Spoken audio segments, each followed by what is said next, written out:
Hey everyone, and welcome to Sagas of the Shimmering Seas. This is the Chosen Few. They're here. They're awesome. They're cool. We're all over the map with them, and it's pretty fun stuff. It's been fun to have a group that travels around the Shimmering Seas, not around the Shimmering Seas. Oh yeah, I guess around the Shimmering Seas a little bit and around the Ground Accord, and see little bits and pieces of various parts of the world. They've seen the Kava, they've seen Chalestra, they've seen some of the sea itself, they've seen a fair bit of Prion now. That's 3 of 5, right? I don't think have we been to have we been to anywhere else? No, we haven't been. They're from some other places though, so whatever. And that's the deal. That's where we're coming from right now. And let's see. Let's just jump right into beliefs and figure out what we want to accomplish today. Winona, what does Nova want to accomplish today? Well, that is such a great question. Did you want me to Um, pick someone else first? no, I Okay. am ready to go. I just don't know if mine are very good today. Okay. So my guiding light is the same. Hmm. She will work to strengthen the Grand Accord and bring back Illumina Starborn. Yay. Um, so my belief one, I think, is maybe a little redundant, but Mm. Nova knows time is of the essence in regard to bringing back Illumina Starborn. She will convince the Grand Accord to help collect the pieces. Mm.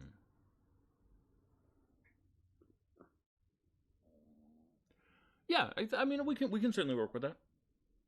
All right, and then belief two is the same as last week. Nova will help Narash use or get rid of or something with whatever the rock in whatever way Narash seems fit. Yes, the citrine algae. Yeah, We're calling it the rock. Yes, I forgot. One of them was the rock. One of them's the gem, I think, or crystal. One of them's The Rock. Yeah, the the rock. Rock and the Excellent. Gem. The rock and the gem. Sounds good. Okay, thank you. I'm definitely not going to mess that up again. He says, lying. Um, excellent. Yeah, both those sounds compelling and good to me. It'll be fun to go back to the Grand Accord and argue some people. I think probably Nova. The problem is not going to be so much convincing people to do this. The problem is going to be convincing them to take you seriously, that this is a real possibility. Um, in some ways, for the Illumina Starborn one, because the idea of bringing back someone to life who was shattered into a million pieces, that's hard. Um, People don't necessarily believe that. Ami, what about you?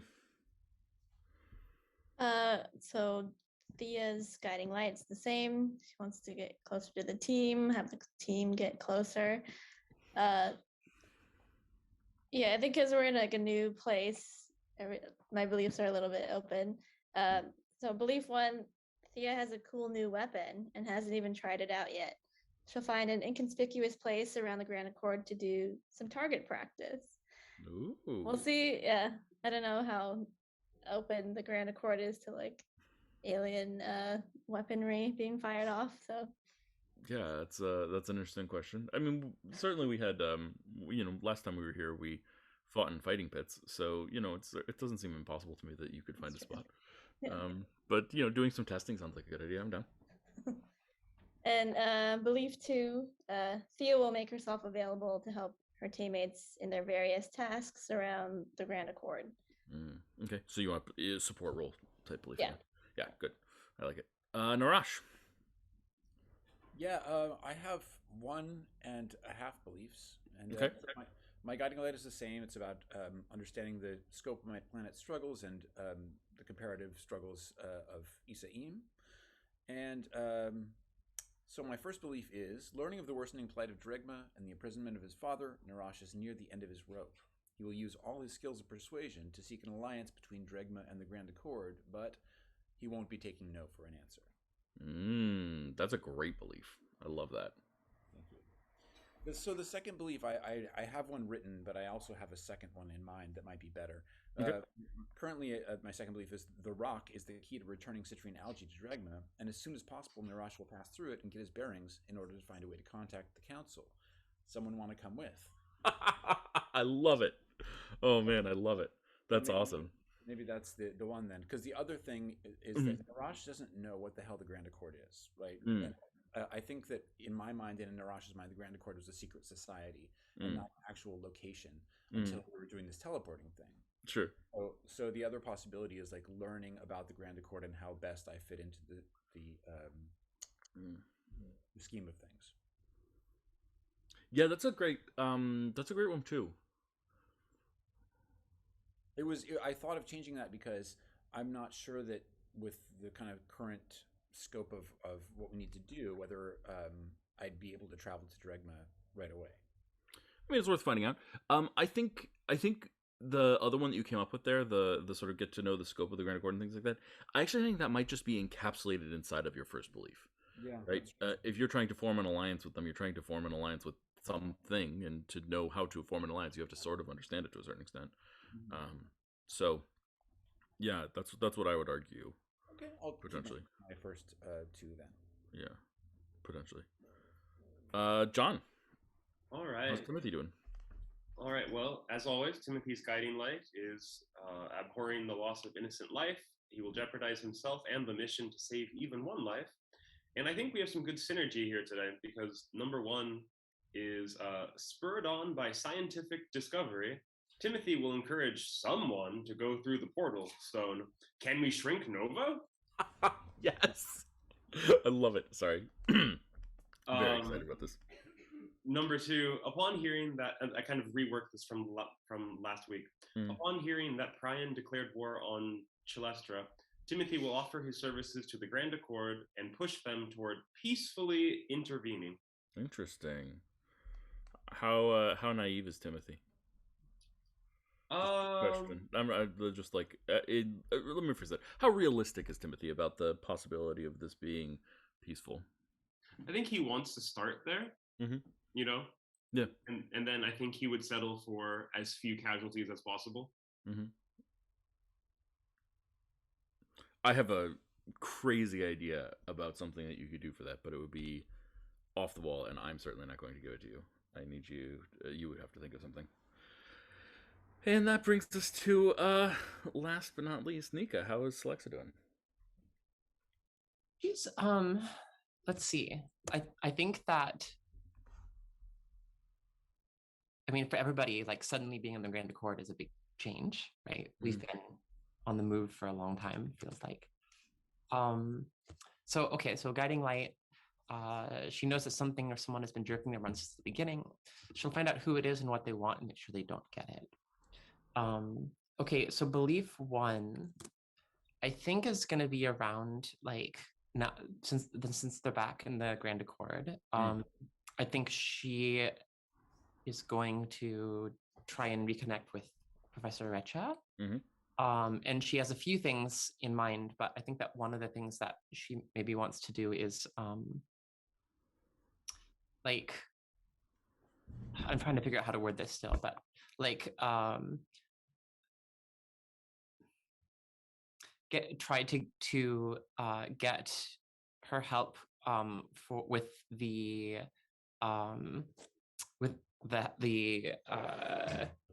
like Narash and Dregma problem, which is of course like kind of a very scientific concern, and also making sure that she doesn't that the professor doesn't like take advantage of Narash specifically. Interesting. Yeah, so you want to convince her to help and not manipulate Narash in any way to make this just directly advantageous for her. Exactly. Well, you know Professor Retra quite well, because when you said when you said the first part of that statement, you said something like, "Yeah, I want to convince her to help." My first thought is she'll definitely help. It's just what's she getting out of it? Right. Yeah, that's. So I think Alexa's going to try to Alexa's going to try to negotiate that relationship in some way, because I feel like if she doesn't try, then it's, there's a good chance that she might try and insert herself anyways. Yes. And her second belief is going to stay the same. She will see if it's possible to use the citrine algae to re-enter the world of the gods that they met through Fish Court. And I think we had maybe talked about this turning into a group activity. Yeah. But we will see what that goes. I'm excited. Oof, I'm so excited. Okay, cool. Well, that seems like a whole slew of awesome and exciting beliefs to have happen. So we are back. Bam. Teleportation magic. Gotta love it. We are back at the Grand Accord. You guys arrive. You've been in this room before, because you've seen some visiting dignitaries here. But this is the teleportation circle room. Quite straightforward. It's permanently dedicated to that, and it's a useful place for getting here. There are guards in this room, and as you arrive, they lower their weapons towards you, and then recognize you and raise their weapons. Oh no. Pretty straightforward. And one of the guards looks at you and says, welcome back. I'm sure Roland Oathkeeper would like to speak with you now that you are back. You look very powerful and cool. Sorry. I didn't mean to. You're just well traveled since last you were here. It was.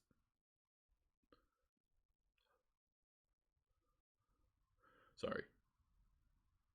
Roland Oathkeeper probably wants to chat with you.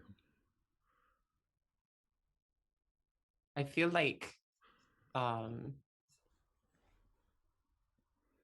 Celexa just basically ignores the fact that they have their weapons raised and just starts walking. Yeah, of course. Just yeah, and I think like this person just sort of as you walk past. Okay. You guys coming? Yeah. Follow. Can I get any sense of why they raised their weapons? Like so they raised. Sorry, I was. This is a visual error on my part. They lowered their weapons because it was a spear and it was pointed at you. They raised it to decrease it. My bad. They did not raise their swords. That's the different weapons, different languages, and yes. I don't know why, but for whatever reason, my default presumption is that guards are using spears and halberds. That's probably not actually necessarily true, but spears and halberds is what I default to for guards, not infrequently. So I mean, that's what they have to use if they're going to cross them in front of the door, right? Yes, exactly. You know, classic. It's a trope that's in my mind for whatever reason. So that is what happened. They lowered them when you got here, and then raised them. My apologies for the lack of clarity.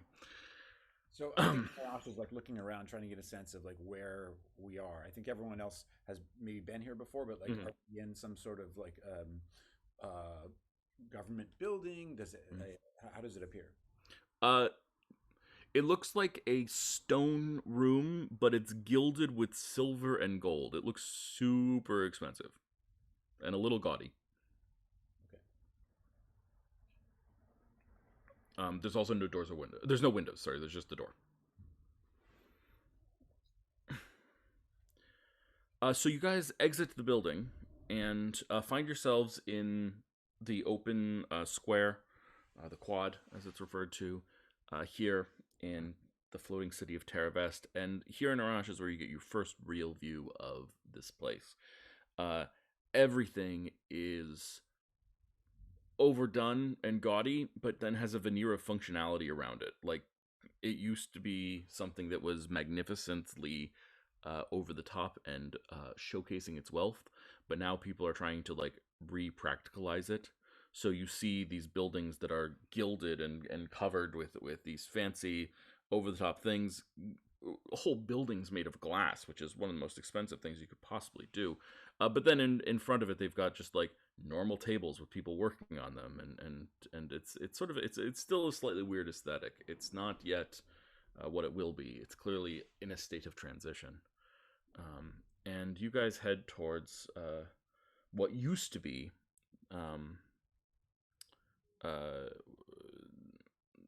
the one of the most famous gambling houses in the world, but is now the seat of the Grand Accord. And you find yourselves there, and people see you, and everyone who sees you sort of like gives you a double take. There's a lot of understanding that like you guys look different than last time you were here. You feel different than last time you were here. You've got a different aura about you. For those who haven't been here for a while, I think last time you guys were here, you were level 7. So pretty long time ago. And yeah, you find yourselves in the presence of Roland Oathkeeper pretty quickly, and he looks up from his desk and smiles broadly as you guys enter. Oh, welcome all. How are you? Greetings. I know not who you are. And he looks at Narash. I lean over to Thea and say, "Who's Roland Oatkeeper?" He's kind of an important guy. Is he a decision maker around here? Yeah, I'd say so. Okay, so I say, my name is Narash, and I'm a messenger from the planet Dregma. And Okay, hard. And he reaches over and pulls out a piece of paper and starts taking notes. are you the person I should be speaking to with this message? Depends on what the message is. I'm, I guess, nominally in charge of the military arm of the Grand Accord, the peacekeeping forces. Can you make decisions based on what I have to say to you regarding the situation at Dregma? You're seeking an understanding of what the Grand Accord is. That is true, yes. The Grand Accord is an experiment that was founded by a woman named Illumina Starborn.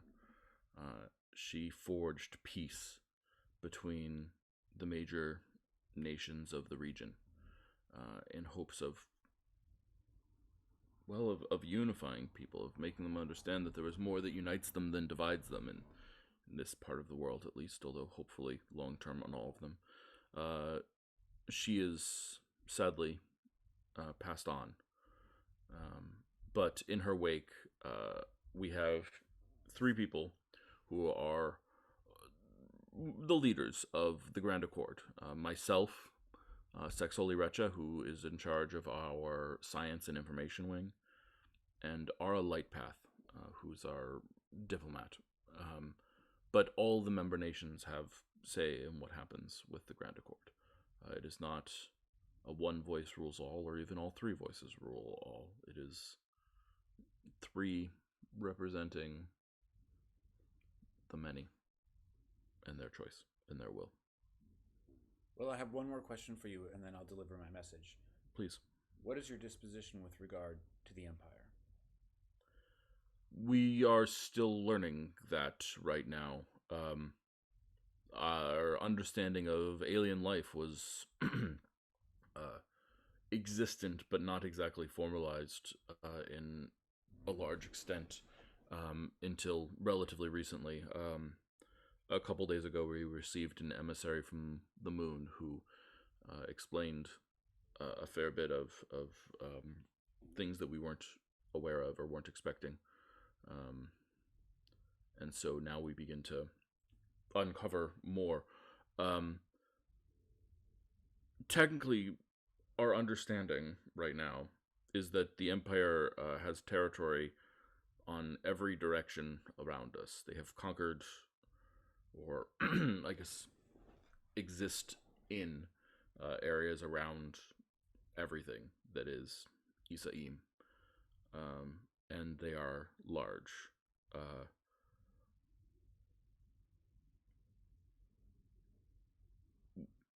We don't know exactly what we're going to do about that yet. Is Dregma part of the Empire? Well, no.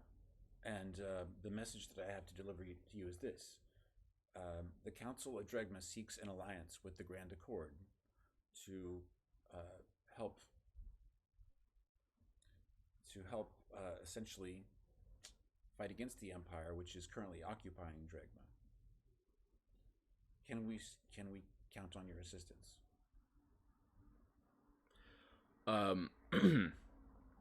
I'll need to have you present this to all 3 of us.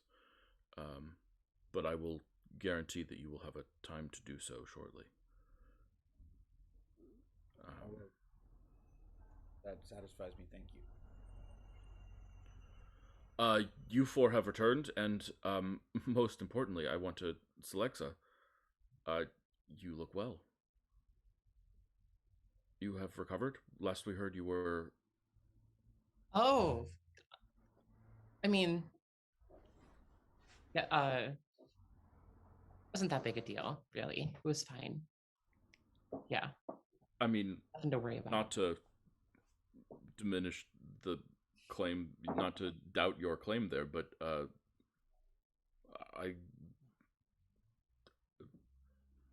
No, perhaps you should speak to Professor Recha. Oh, her. That's right. That's Professor Recha. That's her name. Okay, yeah, you're probably right. I guess I could make some time for her. I'll pencil her in. So you have returned. Is there a particular reason for this visit, or just do you want to update me on some of the things that you've been doing so that I can update things? I certainly have things to update all of you on. We have a moon elf here, I guess. Although, never mind. Not worth. We can talk about more of that later. But please, if you have anything that you want to let me know about.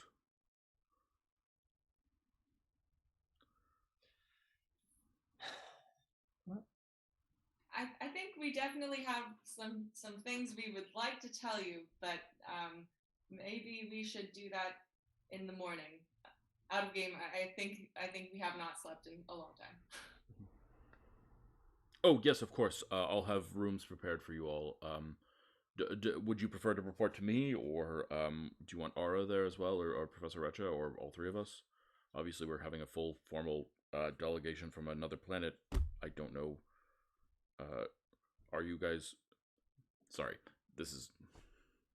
I feel a little weird saying this. You seem to know each other, but I'm not certain of that. You Ford, you know this person from Dregma?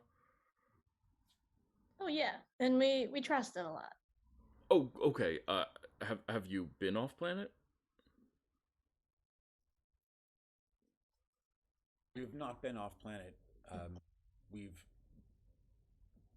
realized now that we can be in contact with Dregma, but we've not yet left. Okay. I mean, not that we know of. Yeah, there's been some gray areas at times, but. So, Timothy, it might be helpful to us if, before you guys,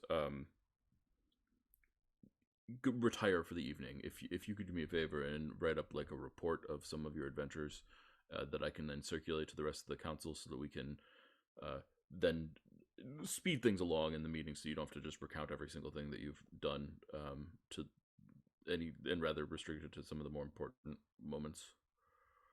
Absolutely.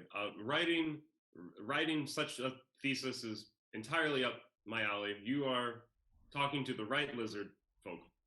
Great. Nova, if you could make sure it's not 30 pages. Can do. Thank you. Yes, I'll have your rooms prepared. They'll be the same ones as last time. Please go get rest.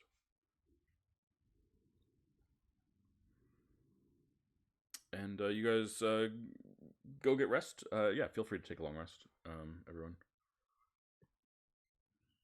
Can we have I think after never mind. Maybe No, people want to get stuff done.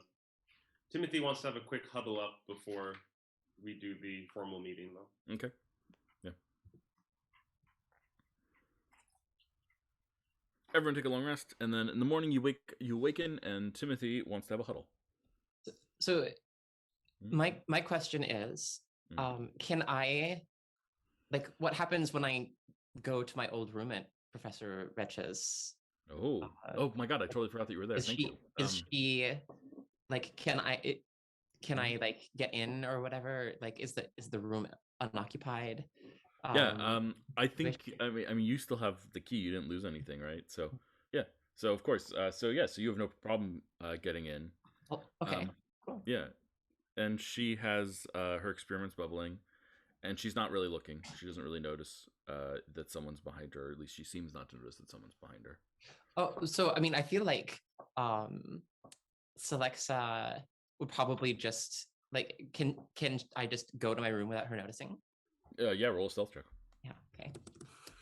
Let's see if you can beat the spy master.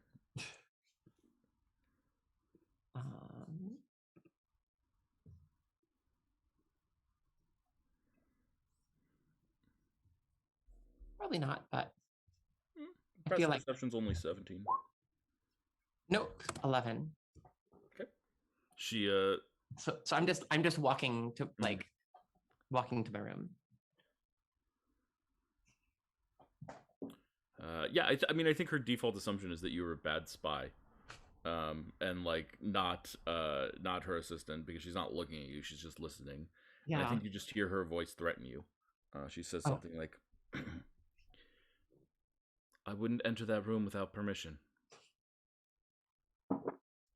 But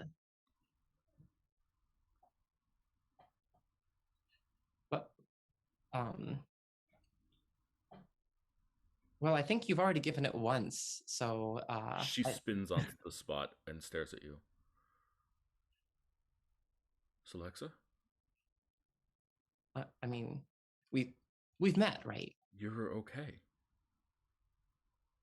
Oh, I guess I kind of forgot to. You forgot to tell me that you weren't dead? Well, honest, it's only been a couple of days. It's only been a couple. We've been busy. We've been busy. You were freaking cursed. Well, yes, but I'm well aware of that. I'm well aware of that. I think she charges you and hugs you. Oh my gosh. Oh yeah, okay, yeah. It's good to be back. It's been a long trip. There's been a lot going on. I've got a lot to catch you up on.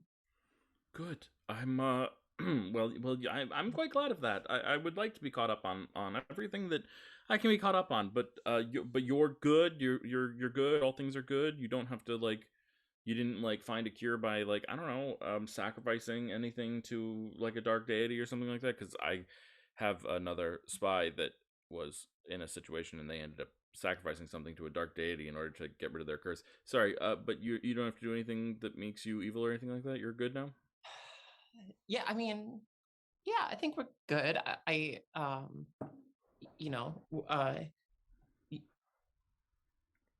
I think you don't you don't make an omelet without breaking a few eggs, right? As my family tells me my great grandmother used to say, and I maybe left behind a minor trail of destruction and political enemies, but I don't think that they necessarily they don't necessarily know it was us in every case. So Anyone we need to assassinate? Sorry? Anyone we need to assassinate? Oh, that's a good question. Yeah. Let me get back to you on that. Okay. Yeah. Speaking of which, we have I'm waiting on some information about the identity of the Madam of the Illustrious Sea. Is that a name that rings a bell to you? Nope. No. Well, I have a feeling like it's somebody that we'll both want to know about.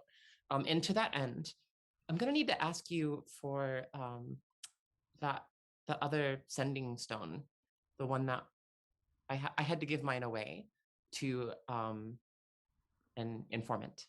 Yeah. She goes over and goes into her bedroom and picks it up from in there somewhere and comes back out and hands it to you.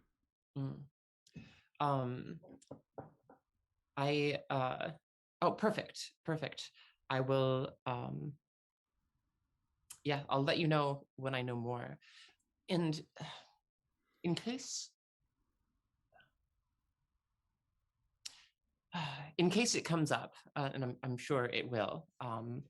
In case you're wondering, we're all back, and we've brought a friend, and he is an off-worlder who I understand is not the first off-worlder that you've had here recently. No. Yes, we have a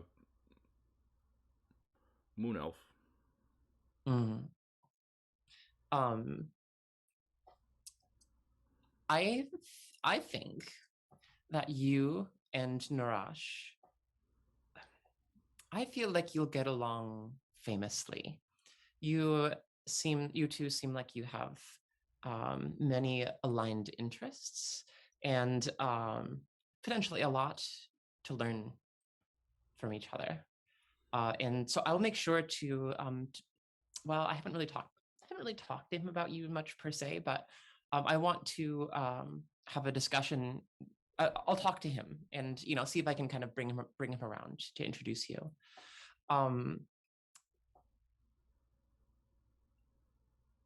If to the extent that you can help him, I'll do what I can to make it worth your while, and I think I might have some valuable information for you. But I want you to know that if I feel like you are taking advantage of him, that that's not something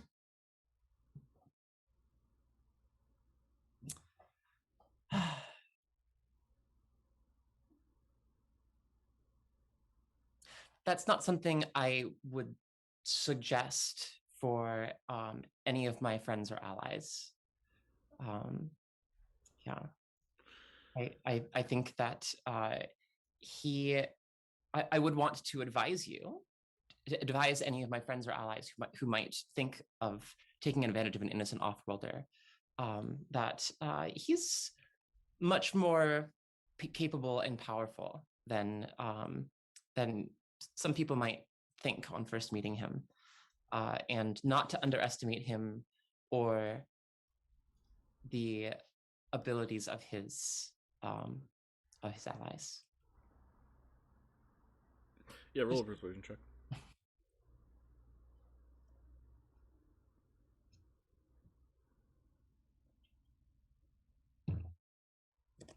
Not one, so it's a 14. 14. Mm-hmm. Slaxa, surely at this point you understand that everything that I do involves some degree of thinking about what's for the best of the Grand Accord.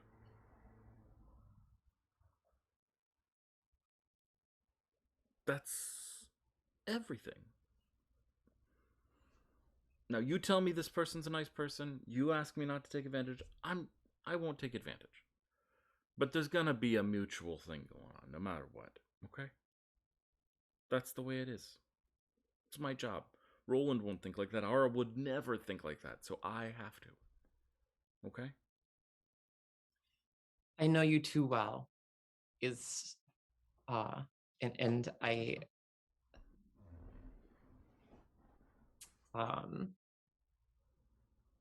yeah, I know who you are, and I like you for that. I feel like we understand each other, and I appreciate that. And I want you to understand. I want you to in this moment see me and understand me as well. Yeah, I mean, roll an intimidation roll. Another not one. It's a 10. It's good to see you back. It's good to have you back. And I'm really glad that everything has worked out well. It's in progress. I'll have more to say tomorrow, but it's been a long day. It's been a long day. Good night. Well, go to your room. Take some rest. Okay. And I will do that. I will go and rest. Okay. Everyone gets a long rest at this point. And we will huddle up over breakfast. Grand Accord breakfasts are super nice. Lots of fresh fruit, as well as French toast is being served here.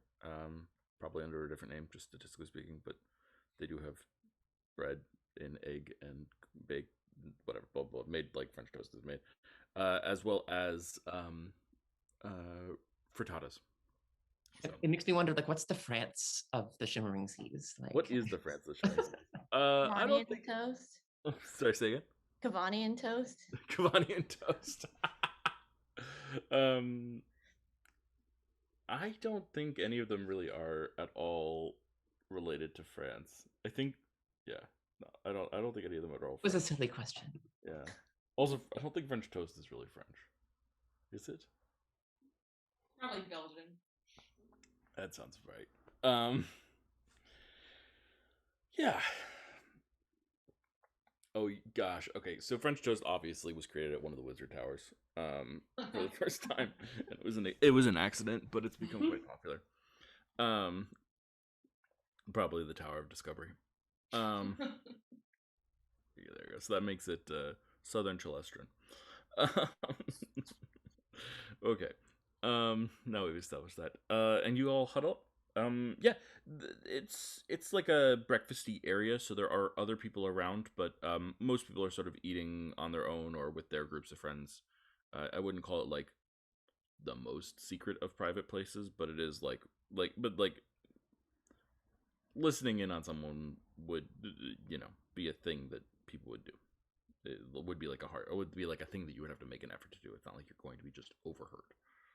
So Well, everyone, I stayed up late last night and I compiled a very short, reasonable length, just summary of what we did. It's titled Mission Report on the subject of the Chosen Few and their travels in and around the Shimmering Seas, including the alliances made with local and off-planet peoples, political actions in their relation to the ongoing violence in the region surrounding Chalestra, and scientific breakthroughs involving both familiar and new substances with a specific focus on Earth's blood. A brief summary.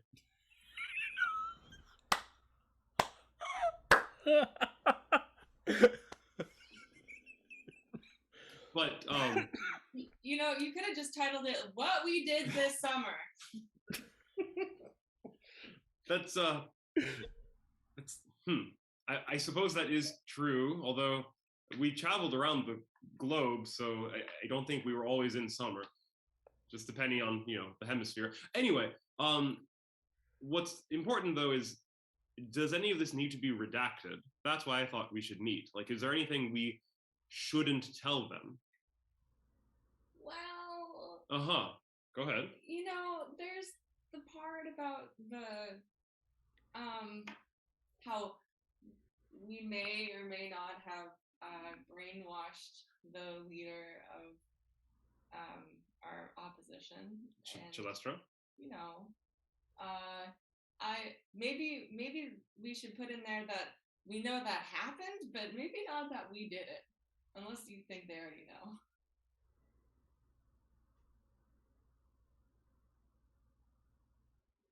I see your point.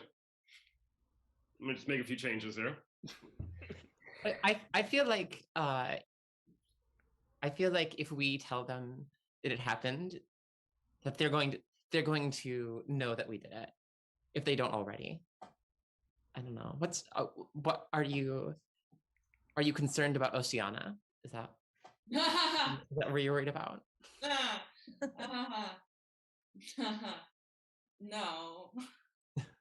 No, I just I feel like that was maybe not like our best moral action. As far as choices have been made, like it was under duress and not my proudest moment. Oh, I see. So it's just, this is about you, that you're feeling embarrassed about the whole like curse thing. Yeah, I mean, I get it. It's awkward, right? but I think we should tell them. I mean, I don't think we necessarily like hurt the Grand Accord specifically by doing that. I don't think they'll mind, you know. If any, like Chelester's their enemy. If anything, we probably weakened them.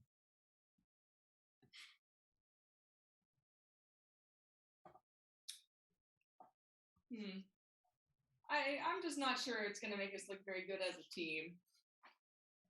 You know, it's not about me. It's about the team. You know.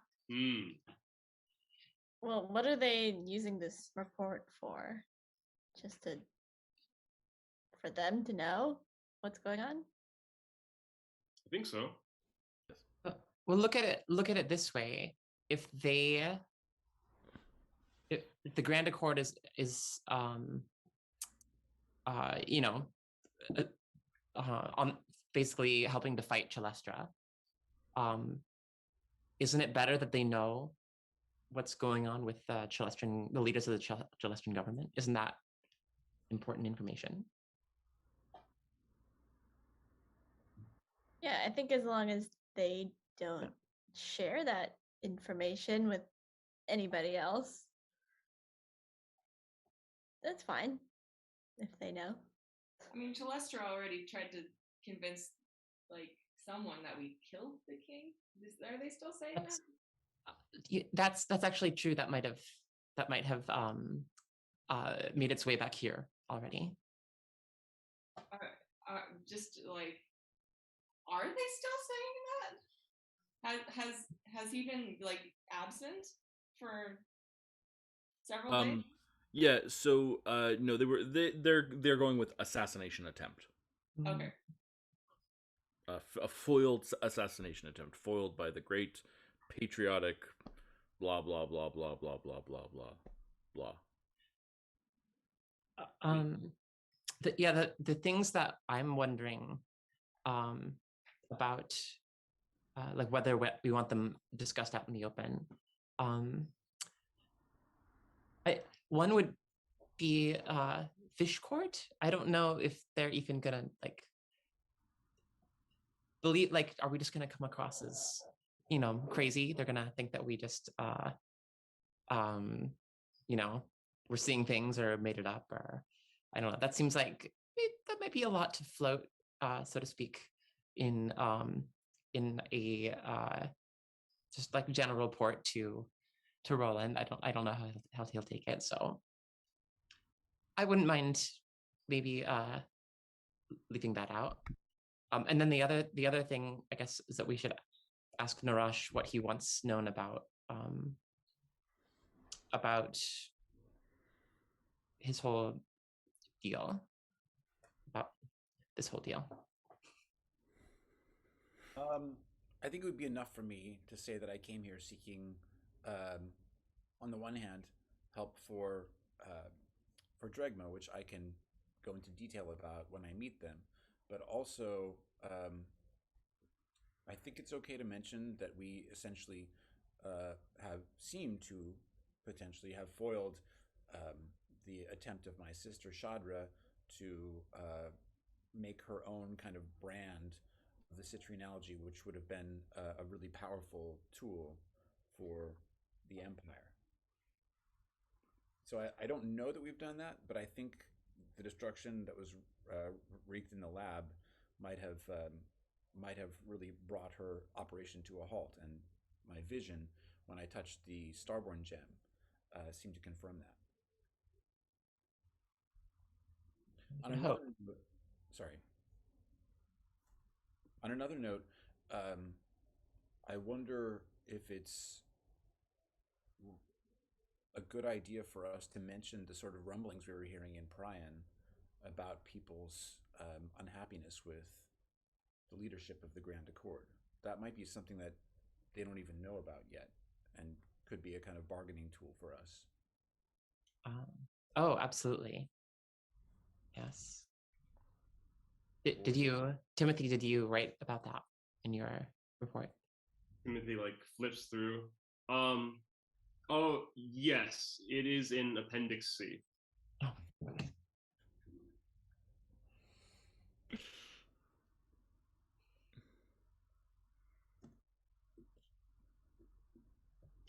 Timothy, well done. Um, I like a good academic work. Doesn't seem too long to me, but maybe others have other thoughts. How long is it? What did Roland specify? Less than 30. 29 with some foldouts.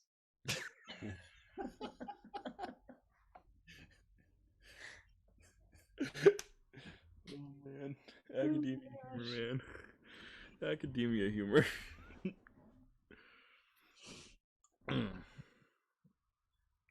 Okay, but it sounds like we are coming clean. Yes, by and large, mostly. So just to be clear, we're not telling them about Fish Court? I don't know how much, like, we don't really know exactly what happened there. And it didn't necessarily seem like it directly impacted the Grand Accord. So maybe we just try and, I feel like we can figure out more what happened there on our own and let them know, right? Like, we should have more information to report before we worry them about what may or may not, things that may or may not be important. I mean, we could also just keep it vague. Like, hey, we found this stone. Nova may or may not have touched it. Something may or may not have happened. Okay, I guess I don't have I don't have that strong feelings about it. I feel like there's nothing that I I think that I want to hide, as long as we're looking out for Narash. Okay. Oh, all right. I mean, we can also just do it very coded. You know, we found a law place of submarine life while on board a Corsair royalty ship. Wink. I'm not sure that's going to pass peer review. All right. Well, okay.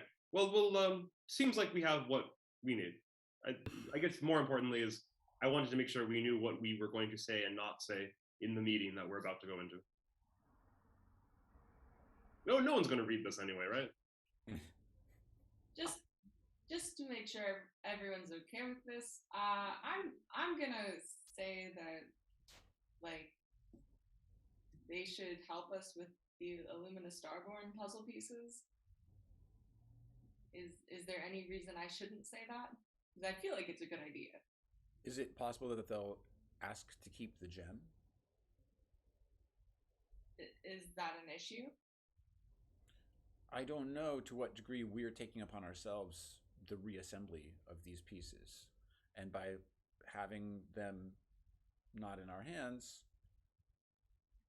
especially if, leadership could be a little unstable right now, it might be an issue in the future. I don't know. I'm new here, and I don't know how much we can fully trust the leadership of the Grand Accord. Of course, saying that, I'm about to implore them to help my home planet. Well, they do like Illumina, right? So, for all that we know, they would want to bring her back. You would think so. What I'm more concerned about is that maybe we just want to make sure that this story is about collecting these pieces, and even the existence don't start spreading faster than they already are. We don't necessarily want more the Hubert song shores of the world to be going around trying to snatch them up. So before we can, I don't know. I just think that we should make sure that I think we should tell them, but we should make sure that it's something that gets held as a closely guarded secret, unless there's a strong reason not to. Yeah, I think we do need their help though, because there's so many of them, and I don't know that we will be able to get all of them on our own. Totally. I think the pros of telling them outweigh the cons. I agree. I think at this point, someone walks into the breakfast area, in dressed fully in the Grand Accord sort of look, and spots you guys and comes over and says, "Meeting room B for the 5 of you," and also, gestures at Narash and says, "All of them will be there for your request, I believe, is the word that was given to me." And she sort of just nods at you guys and sort of gestures like it's time.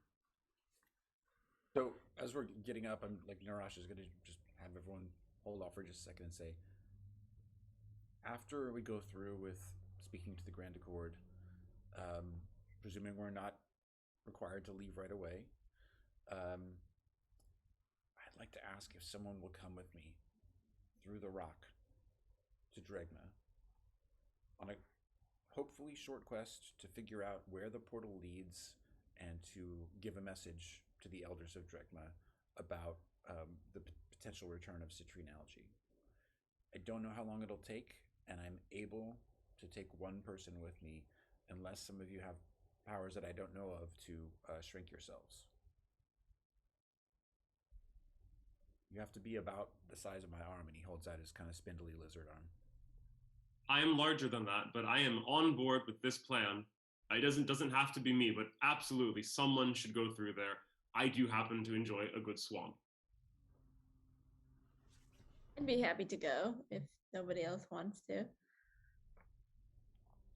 Swamp sounds awful. I'm not particularly interested, but if you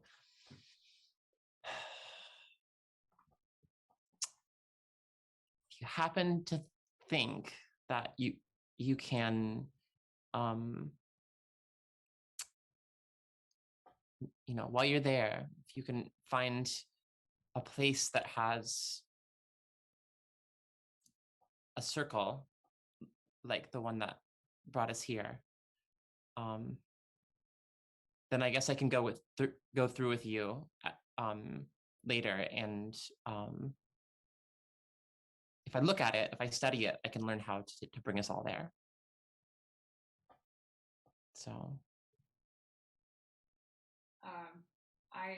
I would be happy to go with you if you think you need the muscle power. Well, I'm so grateful that 3/4 of the team are super on board, and the other quarter is looking for a circle to be able to help. So thank you so much, everybody. So once we've dealt with the council of the Grand Accord, we can move forward with this. The fact of the matter is, I only am able to take one person with me unless we have another way for people to fit through the portal. So maybe we can burn that bridge when we come to it. So you guys make your way to the meeting room, and you step in, and it's originally this was like a side room for like a backgammon game type thing, with large. So there's this large table in the middle of the room. They've covered up the game board, which was built into the table, or on top of the table, painted onto the table.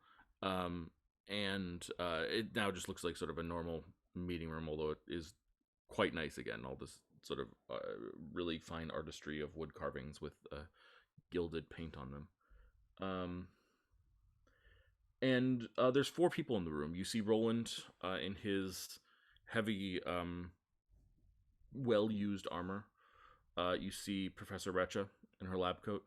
You see Ara Lightpath in her very elegant dress. And then you see a darker toned elf, olive skinned, we would say, with short hair, wearing a well-used tunic, and nothing else.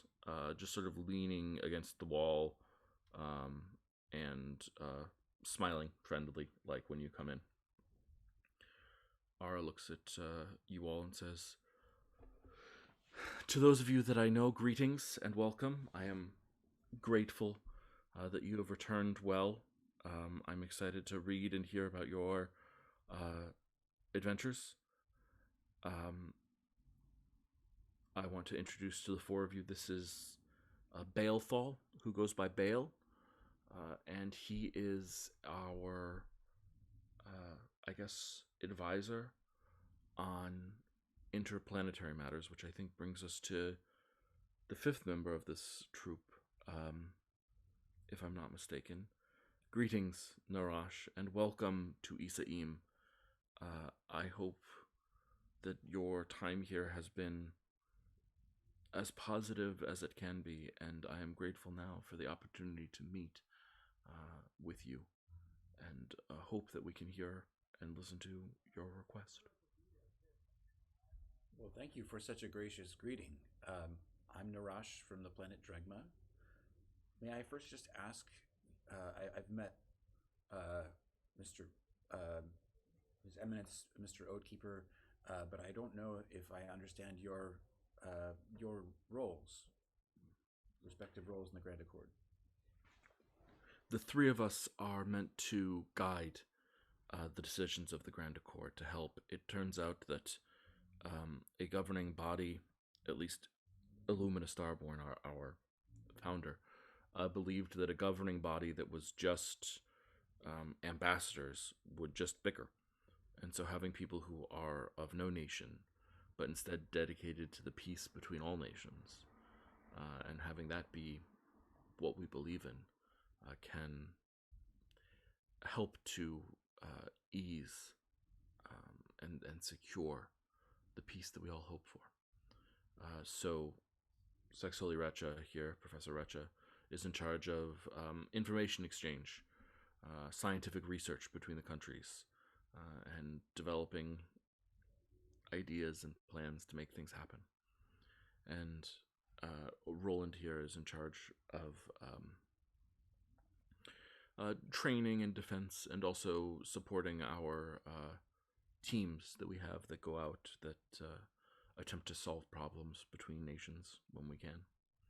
And I handle the diplomatic side, negotiating with the various ambassadors. I see. Well, thank you for the explanation.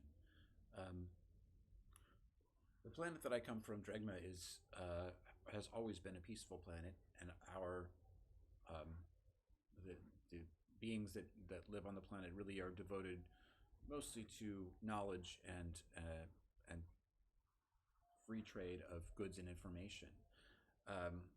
But our planet came to the attention of the Empire because of one specific resource, the citrine algae, which I'm sure you've heard of and are familiar with, which to us, the council members of the Circle of Elia, Elia being Dregma's moon, is a powerful tool of knowledge, and it gives us visions that allow us to, in peaceful times, make discoveries and work towards greater understanding of our world and our resources. But in times of war, it gives us information about our enemies, and that for many years was how we held the Empire at bay, simply by knowing how they would come at us. Well, to fast forward, basically we were betrayed by a member of the council, and the citrine algae on the planet was poisoned, and the reserves were taken here to Isaim for study, and for my own sister was the person who attempted to sort of turn it into a mind control device. Long story short, we're seeking, the Council of Dregma asks for an alliance with the Grand Accord to drive the Empire out of Dregma and return us to the freedom that we had before. It sounds to me like the kind of peace that Professor Wretch is seeking is exactly what we're is exactly our way of being. So, can we count on your help? She pauses for a moment. And then Ara Lightpath looks at you and makes eye contact, and she says, I truly am sorry for the problems on your world. This is a large decision, though. And she turns and she looks at the elf who hasn't said anything in the corner. And she says, Balthal, your insight would be helpful. And Balthal looks at you and says, Hi. Correct me if I'm wrong, you're currently in open war against the Empire? We are occupied by the Empire, which puts us at, I suppose, what you would call open war, yes. So you've lost already? The Council endures, but the planet is under the Empire's control. My mission here, I think, goes to show we haven't lost. We still have resources. I do not believe that we have lost.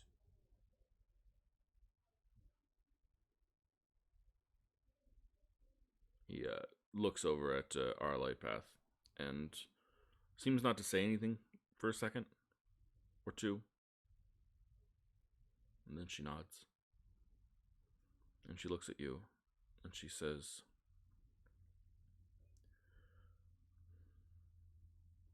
My heart goes out to you and your people. And in this room, I can tell you that I can offer some sort of secretive support. Housing for refugees, that's no problem. Helping your people survive in that way, that's no problem. But right now, we are too new to the galactic stage and too weak ourselves to openly challenge the Empire. I hope you can understand that while I want to help, I have to look towards all the people here first.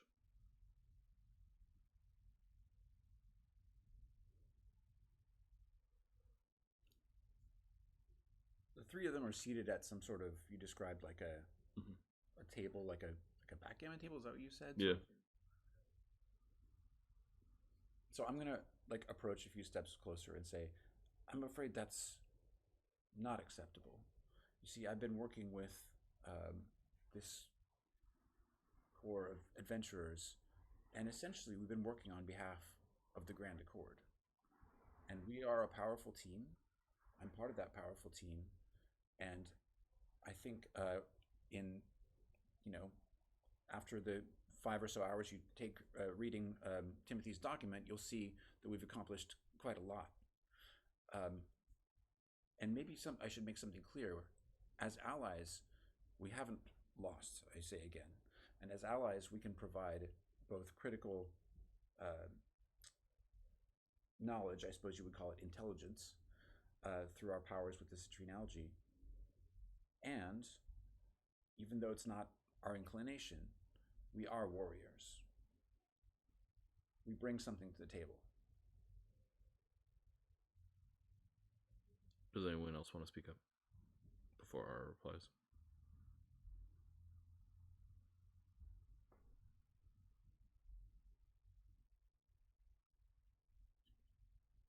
You don't really want to side with the Empire, do you? Yeah. Yeah. Why don't you, Narash? Can you roll a persuasion check at advantage?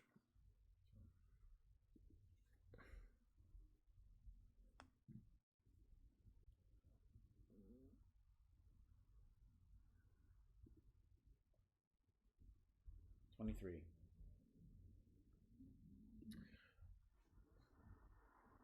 She pauses. And she looks at Roland. Roland clenches his jaw and sort of looks at you all.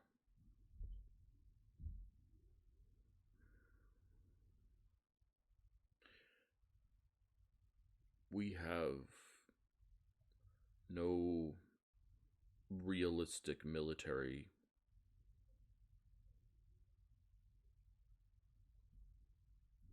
not in any sense that not only could we not challenge the Empire and its holy armada, but we barely could even send any realistic support beyond a couple of teams. And I mean, adventurers can turn the tide. I've seen it before. We'd be in a position to... I don't... Professor, what do you think? Yeah,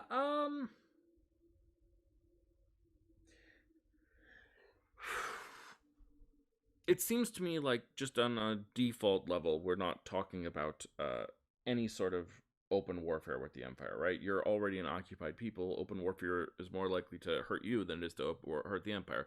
So realistically, if we were to talk about this, we'd be talking about some sort of guerrilla warfare campaign that we help support and supply and fund. Is that a reasonable statement? She says, looking at Narash.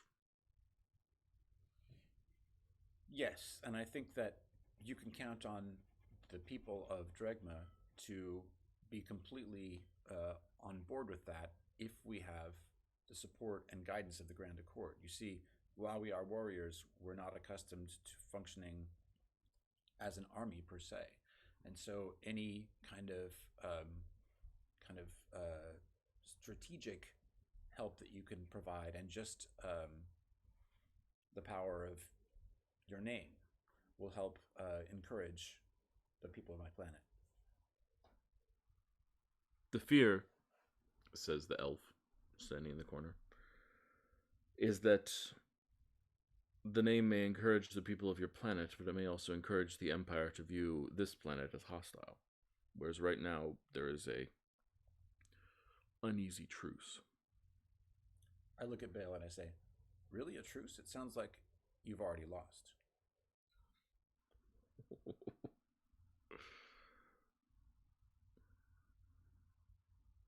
I'm not the one from an occupied planet. I'm going to walk over to Bale and say, who are you again? Hi, I'm Bale. And what is your role here? Minimal. You Oh. don't have to convince me. My job is just to advise them. I want to do an insight check to see this whole idea of minimal. I mean, clearly it seemed like he was communicating with Aura. Yeah, absolutely. Inside away. That's a dirty 20. Yeah. So he is definitely more significant than he's letting on. It's weird in the first place that he's even in the room, and he was definitely somehow psychically communicating with Aura. But he smiles. He's got sort of like a big dopey smile. Pretty good for an elf. Yeah. I want to look at Aura and say, I'm not sure you have the most effective off-planet advisor. Do you have any openings for replacement? He looks at you and he says, it's not foolish of me to advise the people here not to go against the Empire as their first action. They have no allies. We're sending out teams to form alliances with the GIF and with others, but until alliances are formed, it's a poor idea to do violence. Make an alliance? To make an alliance? Is that what you're saying? Until alliances are formed, it's a poor idea to make an alliance? We need more powerful allies than you offer. Okay, Narash is done. I'm gonna turn into a fire elemental. Mm-hmm. And I'm gonna run my hand along the wall and gather up a bunch of gilded metal into molten gold. Mm-hmm. And I'm gonna march over to their backgammon table or whatever and draw a circle and say, this is Dregma. and draw another circle over here in gold. This is Isaim. Mm. 2 planets equally rich in resources, and we need your help. And I'm going to like draw this violent line between the 2 of them in this rapidly cooling gold, and then stand there in my fire elemental form with my arms crossed.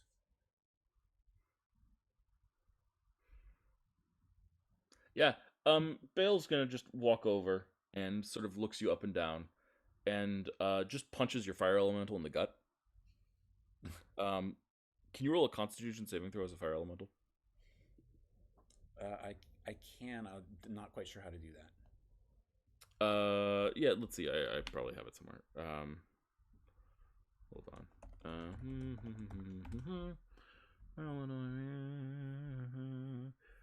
For you, it'll be just a +3. D20 +3. Ooh, it's a nat 20. Okay, never mind. Yeah. So he punches you in the gut, and it annoys you a little bit. But nothing else happens. Hey, let's let cooler heads prevail here. Let's not all get moonstruck.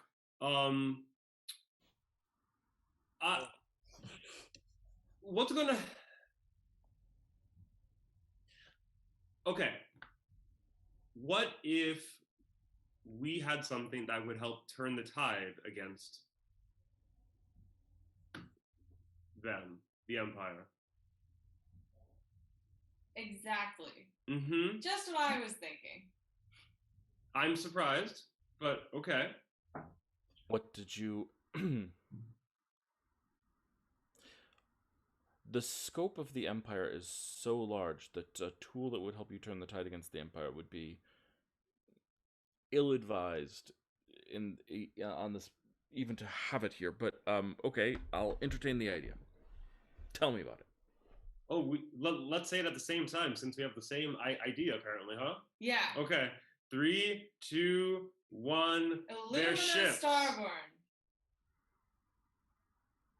What? That wasn't the same thing. No. I'll go first because mine is a worse idea, I think. We have their plans for their spaceships. Don't ask. But you know, we could do something with that, I'm sure. If we were to Do you have like the construction models for their spaceships so that we could analyze and discover weak points? Yes. And you came across this somehow?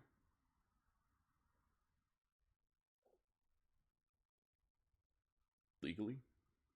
Sorry, out of game. Does Timothy know this? Oh, I have no idea. I mean, it was definitely stolen. I don't know if... I thought Celexis told the team, but I thought the team didn't tell the Grand Accord. Oh, okay. Well, so But I'm Lexa, I don't remember telling the team or not. I remember I already used part of the plans as a like bargaining piece. Mm-hmm. And I had been withholding. She had been withholding the plans for the like. I think she already gave over the plans for the like dragonfly ships. Yeah. But she had been withholding the plans for the like some kind of like warships. Yeah, the warship. Mm-hmm. Yeah. Yeah. She still has those. I don't know if... Yeah, But I mean, because we just had this moment, I'm fine with with us saying that. Yeah, to sure. in some way. That's fine. But I feel like I think so when you say that, Timothy, I think Celexa like looks over at you and is like, really? Yeah, what the hell, man? like, Timothy, I stole those plans fair and square.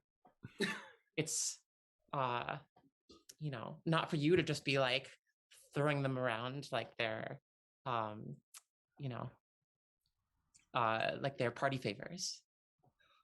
Timothy looks back in the... I literally just asked if there was anything we should keep out of the report or this meeting, and you didn't say anything, so it's fair game.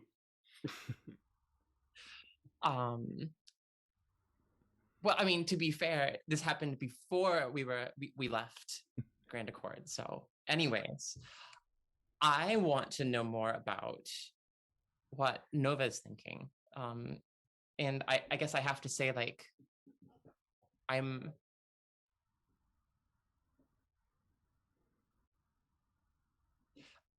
I have the same hopes I think that Nova does. And I'm also worried that you know, having seen the Empire in the Kva and having seen their representation just there, and knowing that we're already there's war on all sides, you know, even on this planet. I feel like tempted, like falling into a larger conflict could mean, you know, that all of the shimmering seas like starting to fight, and it could mean we wouldn't have a chance to um to find Illumina, you know, and to see where that leads us. Sorry, I'm a little behind here, Ara says. What do you mean find Illumina? So, hypothetically, how great would it be if Illumina Starburn was just like not dead? She is dead. Wouldn't that be hugely impactful though? She is dead. Is she though? You cannot pretend. There is no chance that Illumina would hide or fake her death and hide for 10 years. That's impossible. She wasn't like that. Let's say that she was destroyed and all of her little pieces got scattered among the shimmering seas. Professor Retro speaks up. I've never heard of anything like that ever occurring. What would cause something like that? I mean, it's ridiculous, as well. That's a silly idea. No, what?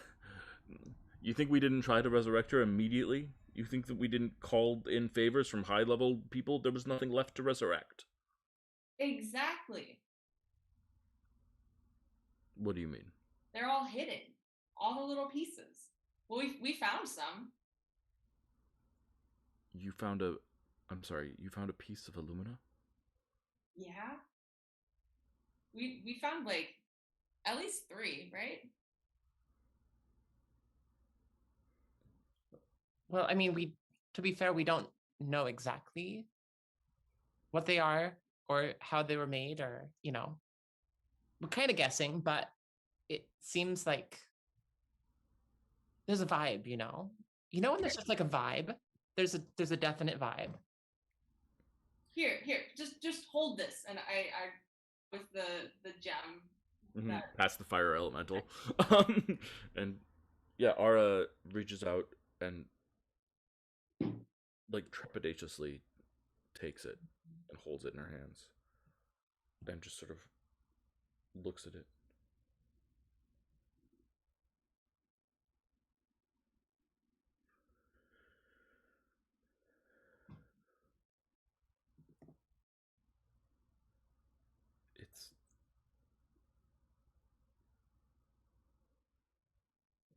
It's her. Oh, so I guess we were right. That, that's nice to know. She Celexa reaches up to give Nova a high five.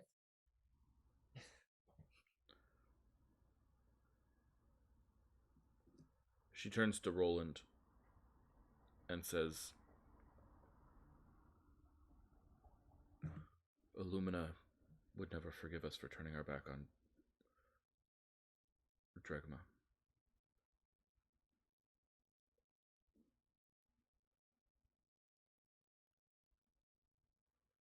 Professor Recha reaches and says, let me see that. She picks it up.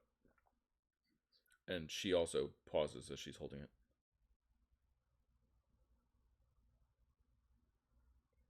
And then puts it down. I'll need to study that effect more in my lab.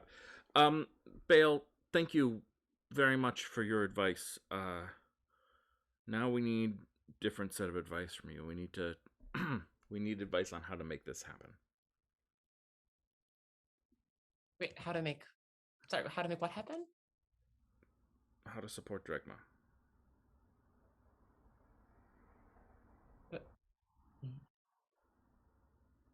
What about Nova's idea? Can that happen concurrently? Yes, absolutely. 100%. We'll start sending out agents looking for pieces of this. I'll start working on that and figuring some of that out, and then some other things as well.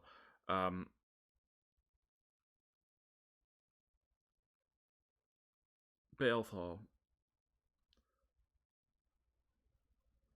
how many planets are there like Dregma?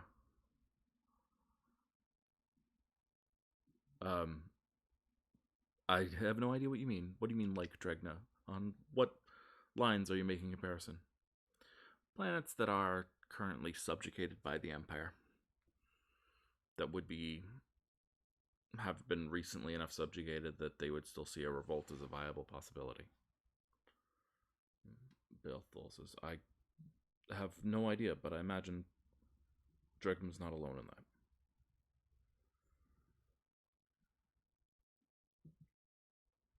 Are you thinking what I'm thinking? Roland nods and says yes.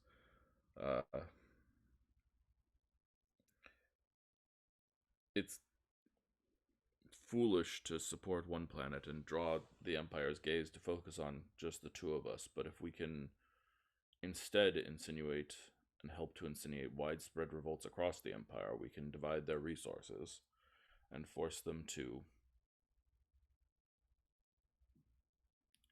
struggle to maintain. If we can do that simultaneously with reaching out and forming alliances with some of the other larger forces, it could make a difference.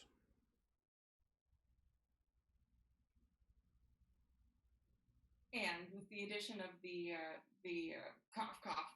ship plans, that could certainly help if everyone knew that information as well. Yes, it very much would. I'm sure we've discussed. Oh, please. As a fire elemental, do I have the power of speech? You have the no, actually, but it was so dramatic that I didn't care. Okay, I'd allow it. Whatever. Okay, well, I'm gonna kind of sheepishly, since I'm still keeping my fire elemental form, say we do have the power to communicate with Dregma, as I mentioned earlier, and as well, once the citrine algae is restored, there might be some possibility of the use of it by the council to identify subjugated planets. Then tell them this. Tell them that Isaim is a new planet on the galactic stage, and that we do not know what we are doing. But we do know that we cannot look at those that are subjugated against their will and not be moved to intervene. And so tell them that the Grand Accord of Isaim is on their side, and that we will do what we can to help. Thank you so much. And one fiery tear falls down onto the ground. And I think on that we will take our break. Can I add one quick thing? Please. I just turn to Baal and smile, and I singe a little L in his tunic, and I say, "That's for Luna." Okay. Sorry, I just didn't like that guy. I had to have the moment. That's very. Yeah, I'm done. And with that, we'll take our break.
Hey everyone, welcome back to Sagas of the Shimmering Sea. This is the Chosen Few. As always, I like to take a moment here at the top of the second part of the show to encourage you, yes, you specifically, to do something for someone else.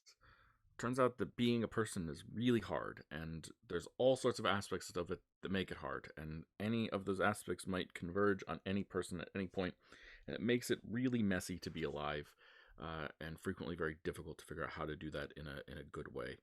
And I happen to think that one of the good things that you can do is help someone. Helping someone is just a straight up moral good from my perspective. And so just do your best to find someone that's struggling and find a way to help alleviate some of that struggling. Right now, I am doing that myself in terms of nurses. I've been doing it all week, but this COVID thing is really, really hard, and it's not that much better at all in some ways. And so there's a lot of people who are suffering in pretty dramatic ways, and we've sort of moved on in some ways societally, and so we're forgetting to really think about and focus on those people who are really still dealing with this virus every single day. So I am trying to help them. Little things, buying lunch, you know, buying lunch. I bought 30 sandwiches and delivered them. That's something that I could do because of my position in the world. That's probably not what you can do, but if you can figure out a way to do something, whatever it is, it might make a difference. Also, we've got another show on this channel. You can check it out on Thursday mornings at 10:30. It's a old school dungeon crawl inspired thing, but now they are Mega Man style boss hunting. They've got a couple of bosses down and a couple more to go, and I think that some of those bosses might lead to some world shakeups campaign wise for people. Particularly, I'm very excited. I'm not saying that they're going to do it, but I'm very excited to see if they will kill or take down Hubert Songshore, because I think almost every team that I know of would be very, very happy if Hubert Songshore suddenly, disappeared in convenient ways. I think everyone would be happy about that. I mean, you made him very, very hateable, right? Well, that face is just so punchable. His face is just—it's just the most punchable face I've ever seen. All credit to the artist. What was the name? What was the guy who was in the fighting ring? What was Oh his name? God. Oh, Pratt. Okay, fair enough. He was the most punchable face we've ever seen, but we don't have art for him, and Okay, fair enough. so it's not quite as punchable as Hubert Songshaw's art. Um, but that's fair, but that's totally fair. Also, actually, have you had a conversation with Hubert Songshore or just seen the effects of him as a team? I think you've just seen like the effects of him, right? Okay. We've never met him. Once you've had a conversation with him, you might change your mind. Just to be honest, Well, because he is we the met one. his like douchey brother, or was his brother? Yeah, it was his brother. You met his Yeah, brother. yeah. Yeah. The Sunday team has actually, sorry, the Thursday morning team has actually met him, and wow, do they hate him, and with good reason. I hope they take him down. I hope they win. Excellent. Well, with that, let's dive back into it. So I think with that proclamation and declaration, a recess is formed in this meeting, and they take about 10 minutes, but it turns into 15, as 10-minute breaks frequently do. And then you guys are brought back into the room, and I think Bale looks at you. Timothy, you prepared this? What? This. And he holds up your 30-page document with foldouts. Oh, yes, it's just something I whipped up last night. I have a question about Section 2, Paragraph 3, Subsection C. Yes. This color thing that you guys dealt with in a cave. Oh, yes. What about it? Can you tell me anything more about it? Well, cause mass hallucinations, disrupting the local flora and fauna. Did it have physical substance? Not really. Fairly amoebus. And there was a jackal person that was helping you with this? Yes. Some sort of off-worlder.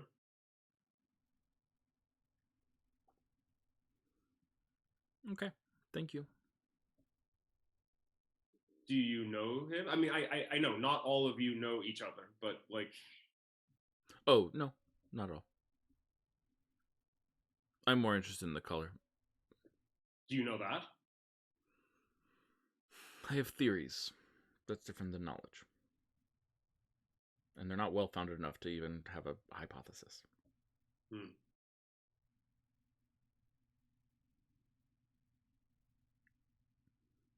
Roland rolls his eyes and says, "You get used to it. He speaks like that sometimes." Like a normal person?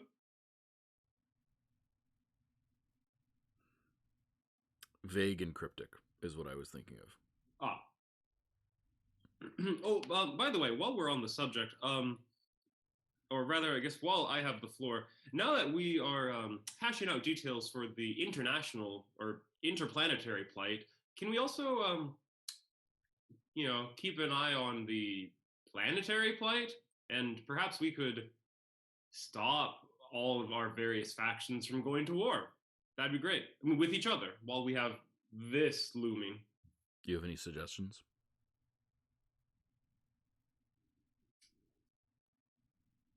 We could try talking nicely to them. That was tried. Okay. A lot. Yes. Well, have you considered? Now, I always forget this as an option, but have you considered lying? On what subject matter would you choose to lie? Well, assuming that we are ready to burn the Empire Bridge, which it sounds like we're getting there, right? If we happened to just spitballing here, have an Empire ship show up above Chalestra and above Prion and just do a little bit of damage that isn't, killing anyone, like crop circles or like make a big explosion in an empty field, like maybe that would solidify everyone's love of our own people with a mutual hatred of someone else. A unified enemy? I don't like the manipulation of that. Professor Well, Hunter's like, yeah, I really like that idea. That's a compelling idea. I don't know if an Imperial ship will work, but certainly we could find something that is big and scary.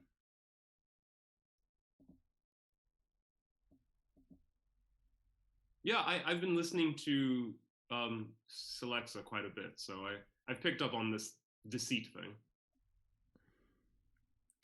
I don't feel like Illumina would approve of us lying to our allies in order to force them to go along with us. I mean, that's why I said the Empire. That's not really a lie. They are evil. Are they? Do we know that? They're powerful, and they're subjugating people, so I guess they're evil, but... Do we know to what extent the Empire is active in bending the ear of various governments around the planet?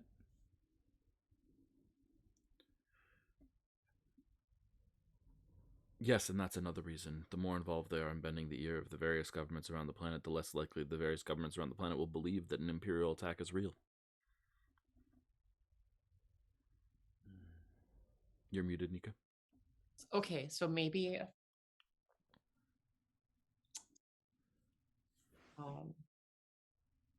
we can't really like pick a fight with the Empire right now, which I think we all understand would be like rash and foolish. And she kind of like looks over at Narash. But maybe if A little hot-headed.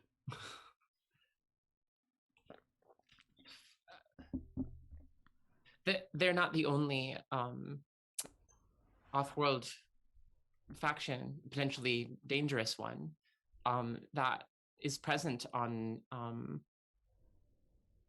the that's present in the Shimmering Seas right now. When we were in Hubert Songshore's facility, and then also at the when we were at the in the Kava, we ran across some beholders. Also in the Kava, Thea and I encountered some, I think, what are they called? Are they called mind flayers? Flare? Sorry? Yeah, mine. Oh, illithid. Was it illithid? Yes, the Illithid Collective. What about them? And then, well, hold up. Let me. I wanted to mention one more, which there might have. I'm not sure if it was in one of it's probably in Timothy's Appendix Z 65. I'm just kind of guessing. I hadn't gotten to Appendix Q yet, even so. I saw something that in Chalestra that I've come to understand might be called Niyogi. And can I ask you here? Yeah. Selexa sort of hyped this up a little bit. Are you intending to like catch someone off guard or anything like that?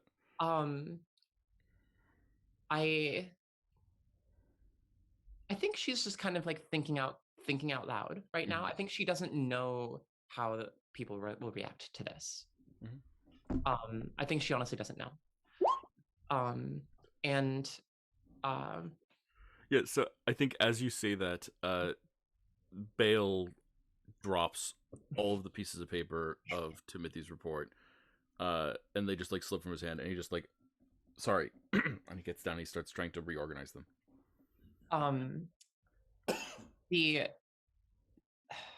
Which I have to admit, I don't know much about these things other than some what I've heard a little bit from the Kava, but it didn't look super friendly.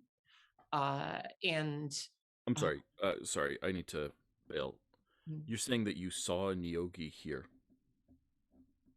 Well, here I think that's what it was. I can kind of like, I think I actually made a sketch at one point. It's like here in my pack somewhere. Give me a second. And she like digs through her bag, and she pulls out kind of like a crumpled piece of parchment with like a kind of cartoonish sketch of what it was that she saw, and she says, well, it was invisible, but I managed to kind of see it glowing in some like in some spell light, and it looked kind of like this. Does this look kind of familiar? I'm not sure. When you say it was invisible, but you saw it anyway, you used a spell? Oh, sure. Yeah, I mean, no big deal. Is it could you have been fooled? Could you have been tricked? Could you have been manipulated?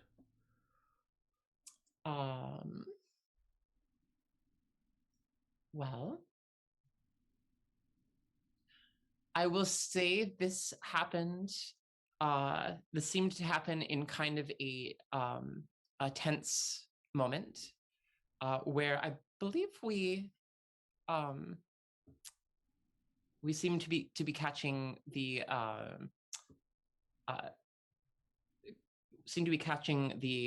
Primarch kind of off guard. I think he was expecting something, but not exactly what happened.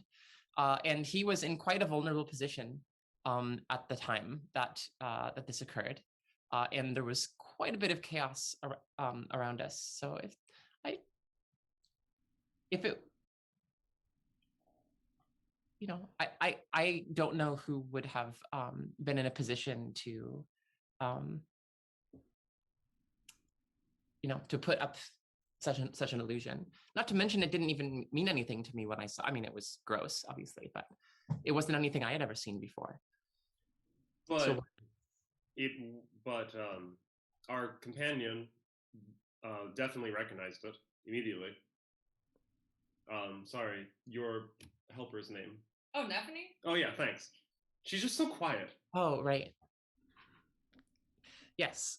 Yeah, definitely. Yeah, she's pretty quiet. Professor, Anephany just like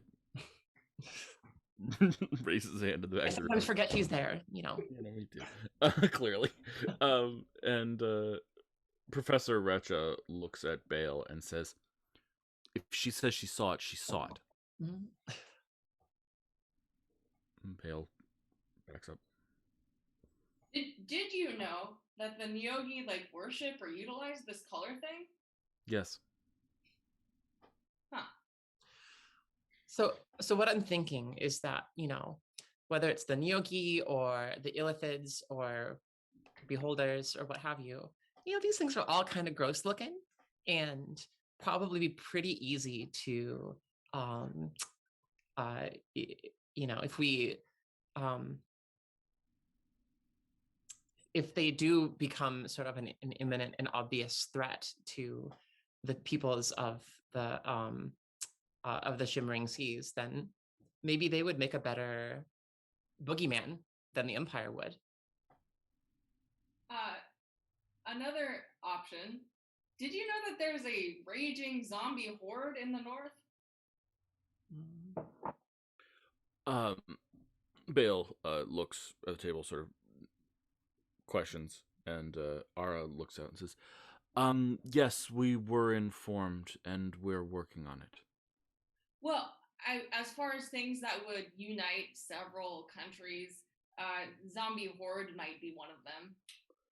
Yes, the problem is that if this one gets any more powerful before it's stopped, it may actually overrun the world.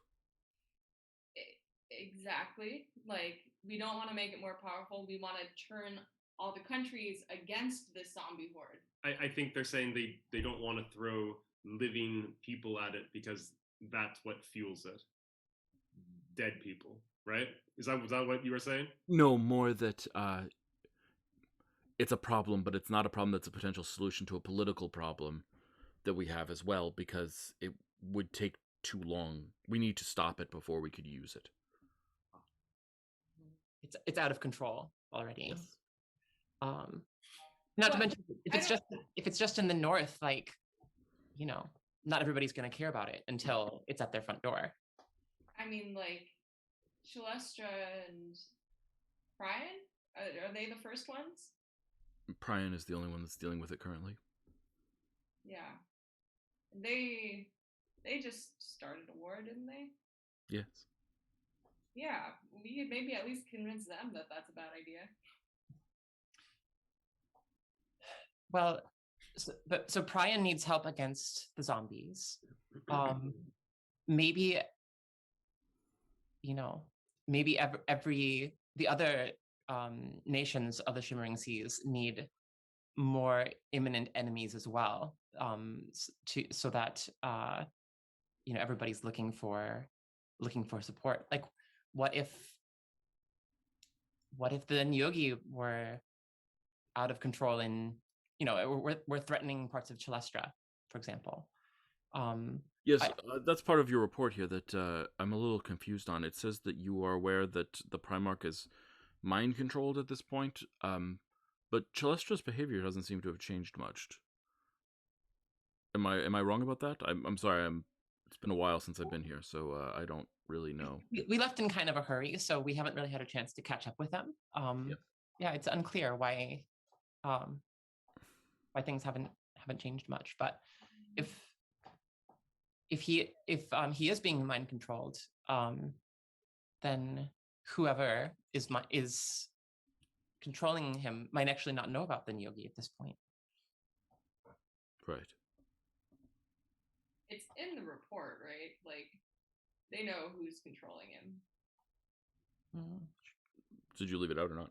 I mean, some of them are skimming pretty quickly. There's a lot of papers there. Timothy, did you do a less than thorough job?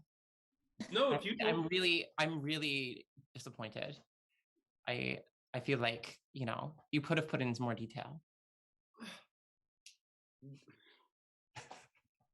So this pirate queen is now controlling the Primarch, Magli Black Ice, but as far as we can tell, it's not like Celestra's foreign policy has changed at all. So either she is satisfied with Celestian's foreign policy, or she's not mind controlling him. But you know that she's mind controlling him. I'm sorry, I'm not a strategist. Can anyone come up with another option?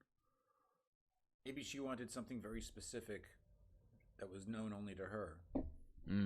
Yes, that seems very possible. Why don't you reach out to her? Like, bring her into the fold. She could be a powerful ally. And I mean, she wants power more than anything else. If you can give her some power, she might reciprocate and change Chalestra's foreign policy, shall we say. Timothy, roll a persuasion check.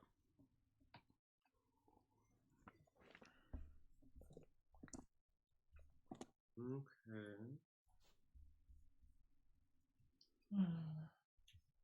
Can we assist? How would you assist? Speak. Well, if let's see. So you're saying that if we give the Pirate Queen something she wants, if you give her power, then she could join the fold, and that could be a powerful ally. Is Timothy's argument right now? Yeah. I mean, she's a pirate, so maybe we can just bribe her. So you're saying it could be like an easy major gain for us?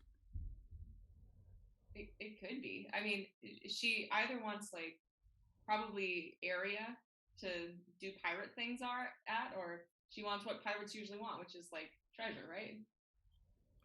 Yeah, roll a persuasion check at advantage, Timothy. Okay.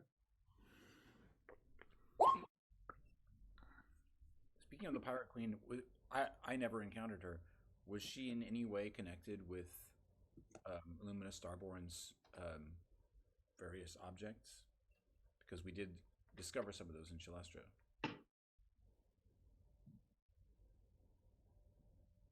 I don't think you guys were looking for them at the time, and so Yep. I don't think you would have noticed necessarily. It seems odd to me to reach out to a pirate queen who is at a time when we're trying to forge alliances with official governments. Ara, how do you feel about that? I kind of agree. It doesn't seem wise, but you guys know her better than we do. I'm not saying I'm unconvinced. Maybe we should pay her a visit. To what point? Well, to find out what's going on in Palestra, at least. You know. I think it's probably easier to negotiate with her than it is with Magli Black Eyes. I think at that, Roland like bursts out laughing. I imagine it's easier to negotiate with pretty much anything than that idiot. Can I just point out that if you do reach out to the Pirate Queen and she's still not mind controlling the Primarch, you are reaching out to a government of Isaim. Yeah, I think that's I might be wrong, but I think that's sorry, I think that's the at advantage persuasion check.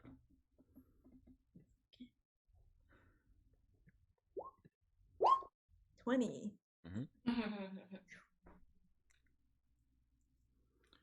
Ara, I trust them. If they think it's a good idea, then I think we should do it. We should reach out. At the bare minimum, we can legitimize whatever island she makes her home on as being a new nation, and then she would be a government leader, and her piracy would just be defending her territory. It's not the worst.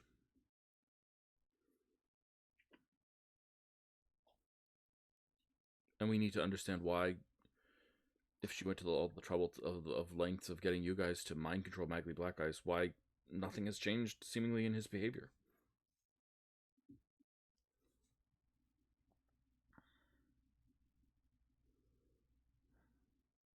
All right, so negotiating with Pirate Queen, like that's an idea. Is there anything else we should be doing? there's that whole like collecting pieces of, you know. Yes, we'll definitely have agents working on that immediately. If you hear any rumors or stories and want to report them to us, we'll search for them as well. I have a map. You have a what? I have a map. Of what? Oh, of well, what you said, stories and rumors that popped up of magical, devices and items that gave off similar auras. I spent a long time reading. He reaches out to take the map. He takes the map. This is very thorough. Wait, what, Timothy? That wasn't in your report? I mean, there's a What's going crude. on, man? We'll have words later. This is very thorough. Do you mind if I take it and have several people make copies of it so that we can... Please do. Excellent. Thank you. Can I do a quick insight check? Because I don't know. Bale just gets under my skin. Yeah. Is there... I want to just see if I can discern whether there's some aspect of... like he's doing something self-serving here as opposed to just working with the Grand Accord. Mm-hmm. Yeah, absolutely. So this is insight, yeah? Mm-hmm. Oh, okay. Well, that's a nat 1, which is a 10. Mm-hmm. Yeah. So Bale is the person who's taking the map. No, that was Roland taking the map. Sorry. Oh, I should be a little clear there. We've got too many similar voices. My bad. Yes, no. Roland is taking the map.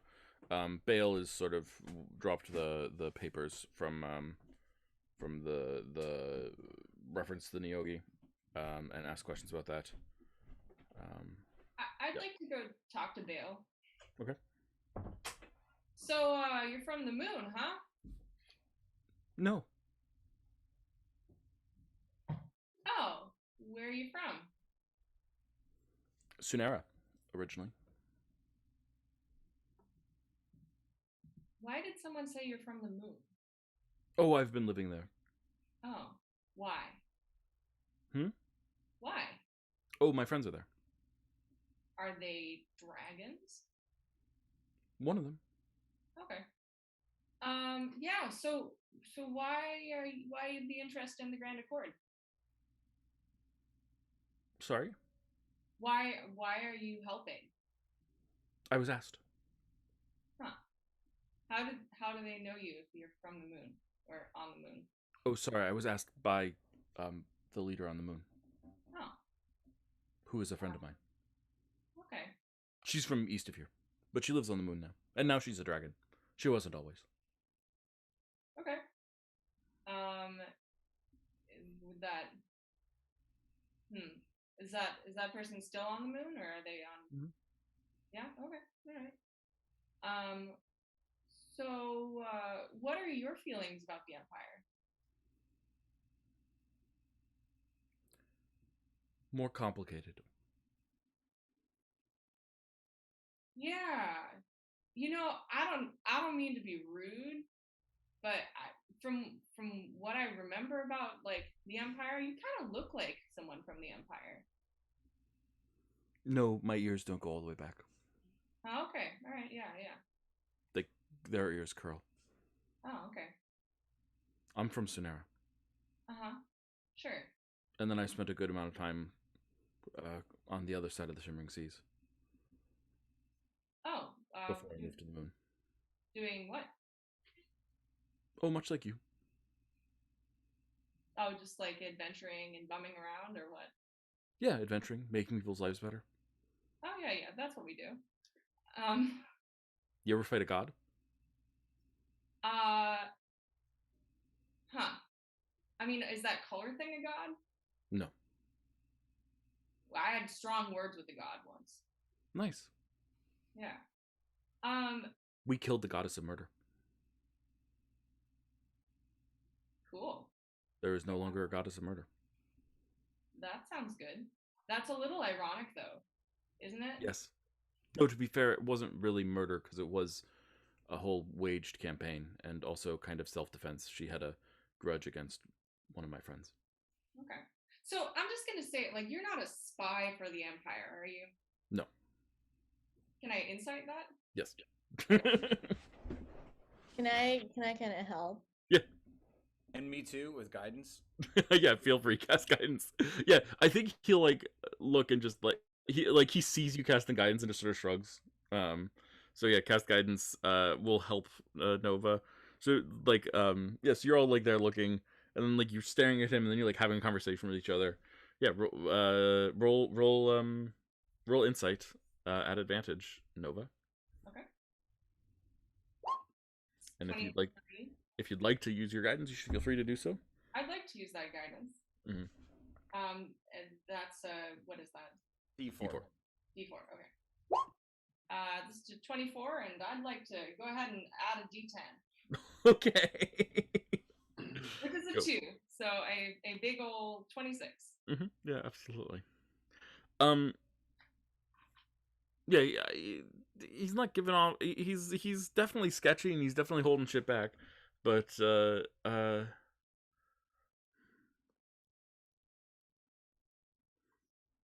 think he looks down and he looks back at you.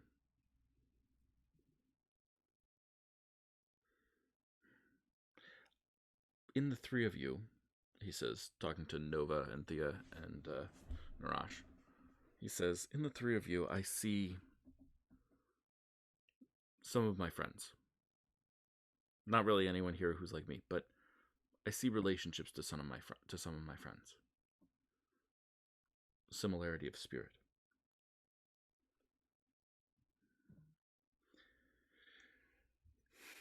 Here's my perspective.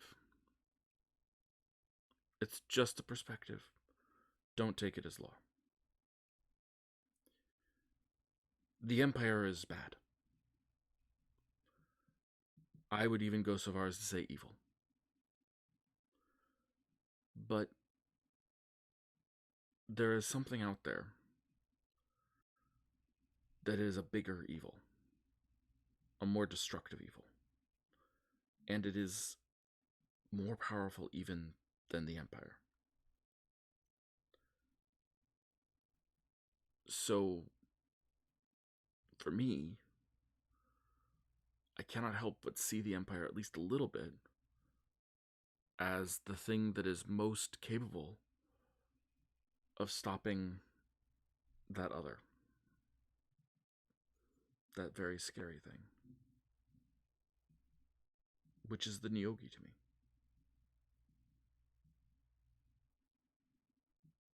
So you want an alliance with the Empire?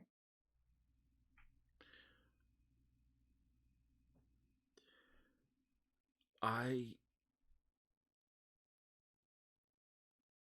don't like that option. I don't. I think that an alliance with the Empire is often code for the Empire coming in and strip mining a place. And I would prefer they did not do that to Isaim. I love this planet. This is my home. But in order to make sure that that doesn't happen,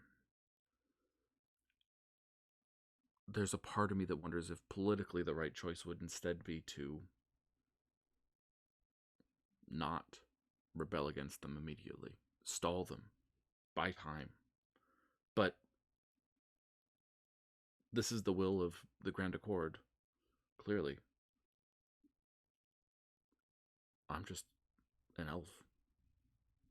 But how, in your scenario, would the Empire begin to fight the Nyogi?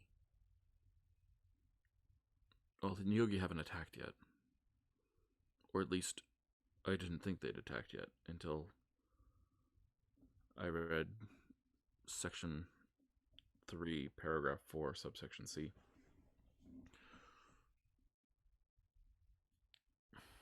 What makes the Nyogi so scary?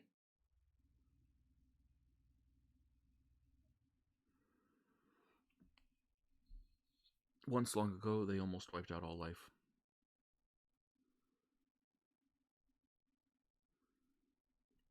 What? They were a simple people in some ways, living on their planet, provincial, when what you know as the Kavanians, but we know as the Oricon, found them and gave them technology. What they didn't understand was the Nyogi had a potentially limitless capacity for consumption. They took the technology and multiplied it and expanded on it. They're not inventive in some sense, but they are good at taking anything and turning it into something that is useful and finding its use. And the primary use is, well, it's destruction for them. Oh yeah, Nova, you remember that cute little statue they had in the Kava, right? That seemed to be seemed like there was a whole thing around that. To my eternal shame, right? That's what it says. You got a paint job too. Oh, okay. So they almost wiped out everything. And then a group of powerful people, spellcasters, dragons, beholders, some of the arcane, they came together and they created a powerful weapon. A huge, massive, just massive ball of energy. And they used that massive ball of energy to threaten and then expel the Nyogi from here. But it was so destructive that it ripped literally a hole in reality. And out of that hole started pouring this substance that we don't have a real control over. And around that hole, to protect it, to contain it, to prevent it from expanding and hurting everything, a planet was built. Isaim. And the substance is Earth's blood.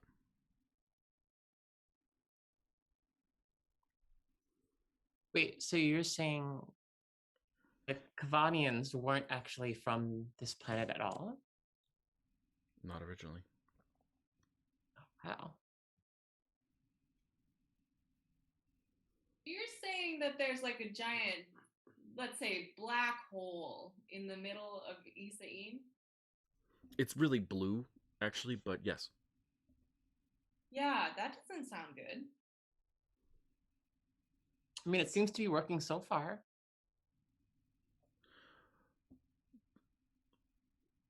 Generally speaking, we've tried to keep this a secret.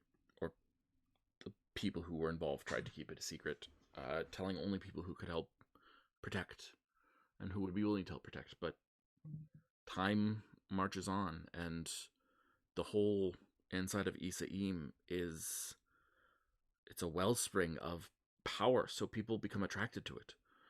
People come to it. It escalates things. It drives things. It gives people a measure of attempt to control reality itself through it. Things start calling themselves gods there.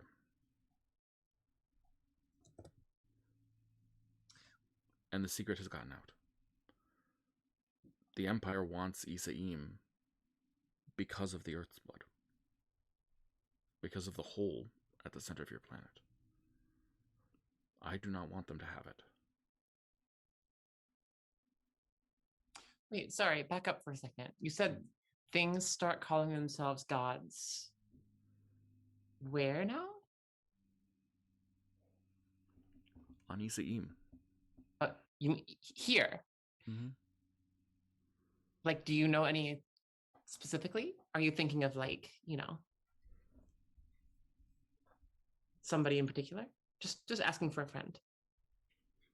Well, one that we've been having problems with lately is a creature that's referring to itself as Yemis, a god of a deity of community for the Celestrins. Many questions. That's not like real, like straight edge kind of prism crystal looking thing. That doesn't ring a bell, does it? Where have you seen a prism? Well, I mean, I think it was in Timothy. You didn't leave that out too, did you? Oh, silly me! I forgot to staple that part. Here you go. Redacted 3 pages. Yeah. Well, it was, you know, in we ended up in a kind of funny situation. It was kind of in the middle of the ocean, and yeah, it was a weird day. We've had a lot of weird days. That was a particularly weird day. But there were kind of a lot of things calling themselves gods, and this one in particular was, I don't know, seemed particularly obnoxious, I gotta say. It was a prism. I mean, just like yes or no is fine. Like if it doesn't ring a bell, then that's okay. No, it rings a bell, of course. I'm not that well. good a player.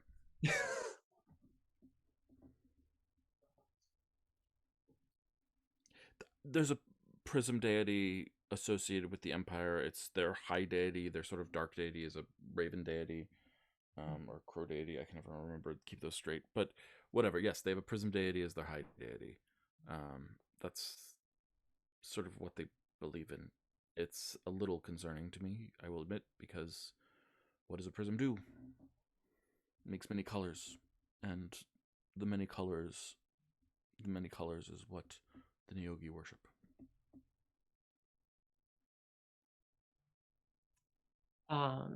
Okay, that seems not great now that when you put it that way. No, it doesn't. Yeah. Absolutely, I agree. Oh, we should kill it. Yeah, you've had experience killing a god. Maybe you could help us.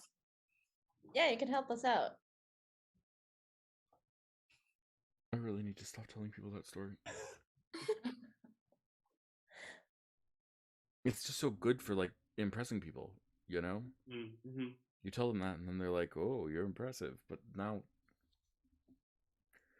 well, I mean, you know, well, at a minimum, I need to get you guys to the moon sooner rather than later so that you can have a meeting with Asha. Would that be amenable to you? Do we know the name Asha?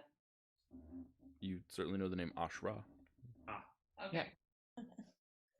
Yeah, I was gonna say, I think actually Celexa would probably say, wait, don't you mean Ashrat? No, her mother. Oh, okay, gotcha. Is she charming? In her way. That sounds like a no. It's definitely a no. But she's one of my best friends, so, you know, it's a polite no.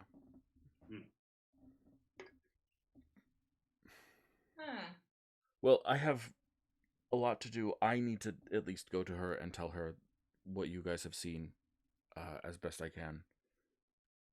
And then it sounds like you need to go to Dregma and also the Pirate Queen simultaneously. So that's a lot going on here.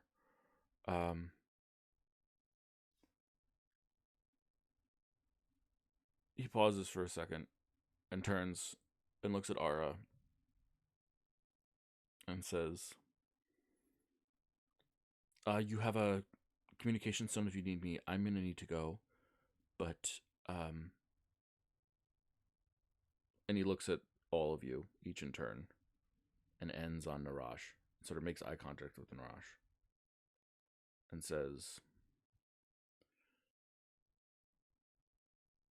any plan these 5 make up with, you can presume has my endorsement. Not that it's needed.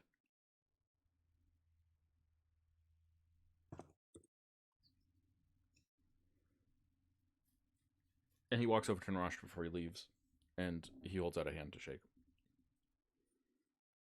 I think I've long returned to my normal form, which, because that would be a little embarrassing to still be standing there as a fire elemental. And so I'm going to look at the hand for a good long beat, and then I reach out and shake it. And he makes eye contact with you and says, I truly understand fighting for your people.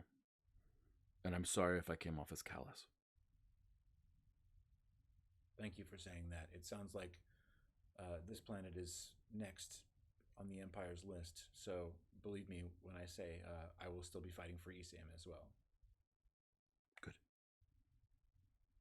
It's not that I'm not callous. It's that I don't want to seem callous. Understood. And he walks out the door.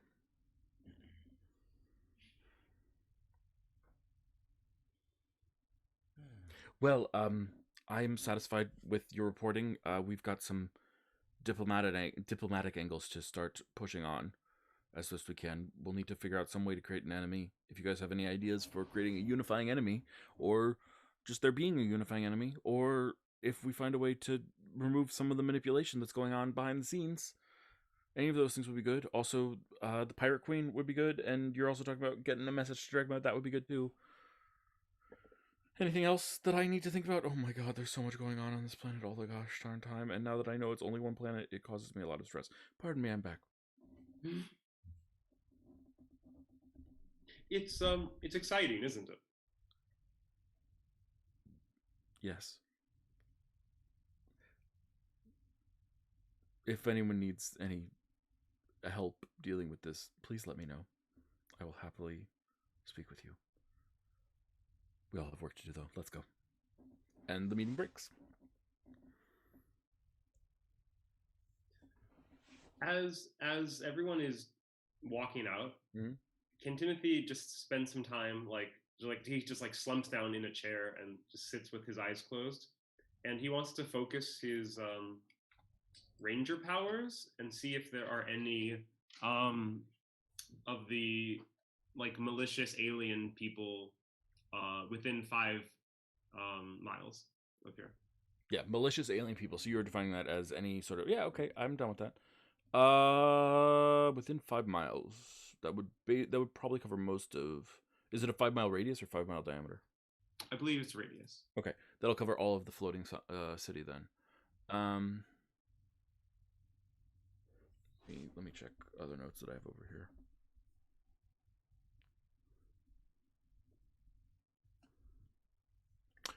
You sense an illithid. Take that as you will.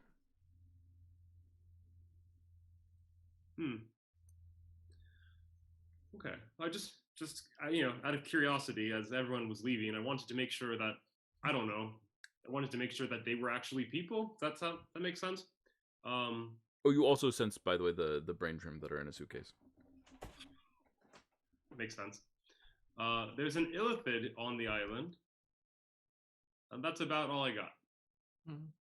For the record, I feel like Celexa would have come up as you were slumped over in your chair, and she would clap you on your shoulder and say, "Cheer up! I was just giving you shit for being such a kiss up. You did a nice job on the report. I didn't read it. I'm sure it was fine.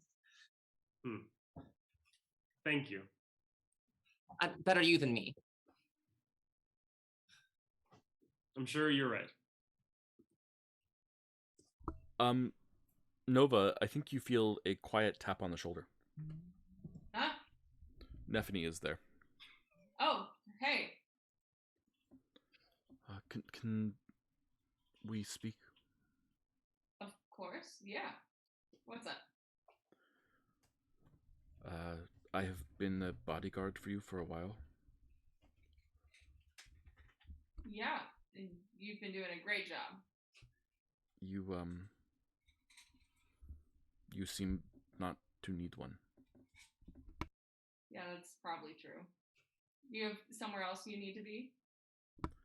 I was actually thinking about signing up with the Order of Starlight and working for Roland and searching for the fragments of Illumina. Yeah, that sounds good. But I don't want to leave if you want me here. You know, I'd be happy for you to stay, but I think that going after the fragments of Illumina is as helpful, like is the probably the most helpful thing you could be doing.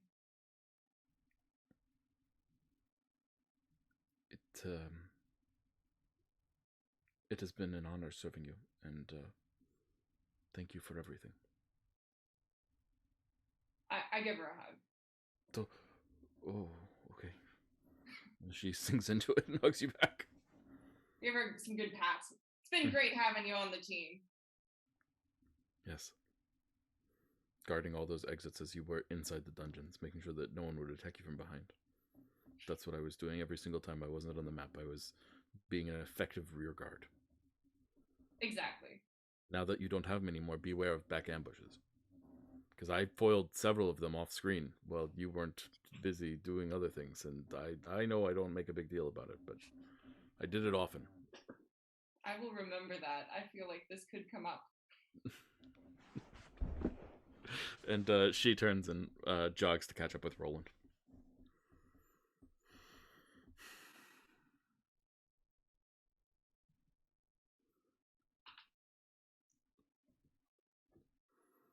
Okay.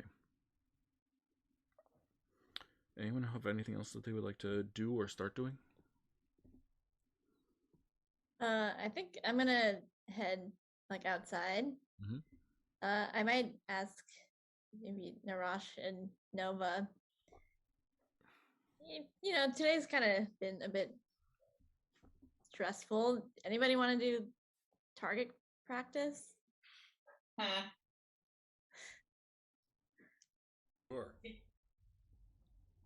Yeah, okay. So maybe I might look for maybe like a shooting range or something like that. Yeah, I mean, we've got a whole training facility dedicated to the Order of Starlight, and you guys aren't officially members of the Order of Starlight, but like you're kind of unofficially members of the Order of Starlight. So if you want to go on in and use the facilities, they probably wouldn't mind. Yeah, try that. Yeah, absolutely. So you head on in. No one stops you. There is a person who is they are a bald elf with tattoos all along their body, including a tree along the back of their neck and into their head area, with pointed ears, and they look at you and say, "Interesting."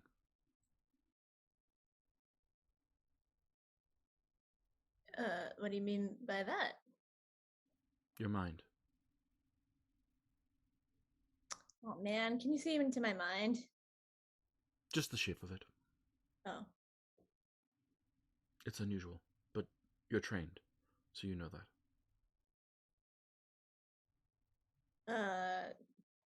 Yes, I know that. Interesting. What do you mean though by the shape of my mind? Oh, no, you just have,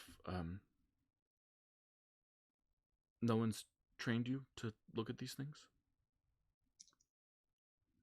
Uh, you know, more of the school life kind of person. Ah. Well, are you happy that way? I look at Narash and Nova. I think it's gotten us pretty far. Then I will not disrupt it.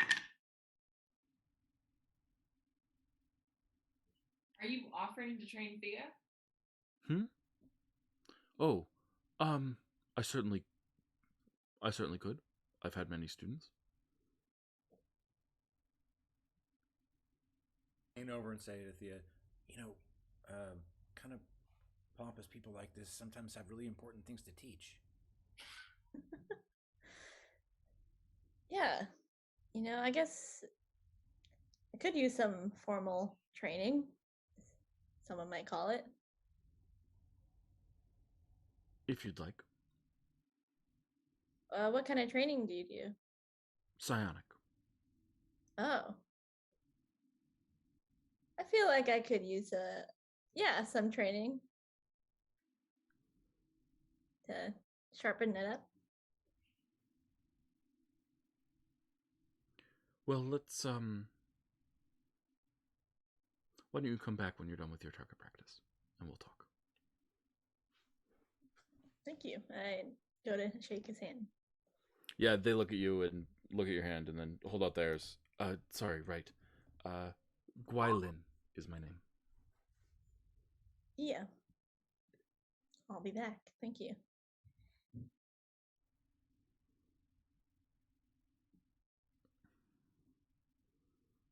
Yeah. So you find a target practice room. What do you want to do with this? Well, first I want to ask Narash, so you've seen this pistol thing. Do you think I should be wary of anything about it? Well, I've never really messed with one before, but I think there's a couple of settings.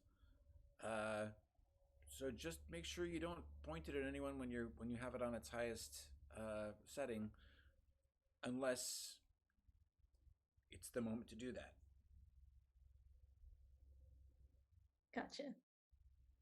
I wonder how much ammunition this thing has, and I would be wary of using too much of it. Is there a way to check? Yeah, why don't Thea, why don't you roll an investigation check? Okay. Can I assist? Yes, absolutely. Okay.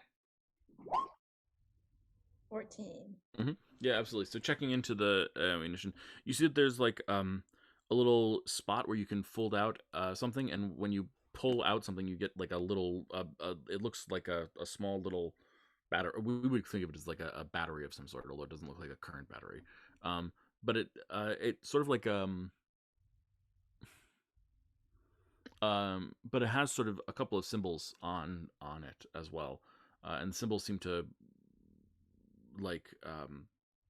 they seem to be on rolling things. They determine maybe how much charge is left or something like that.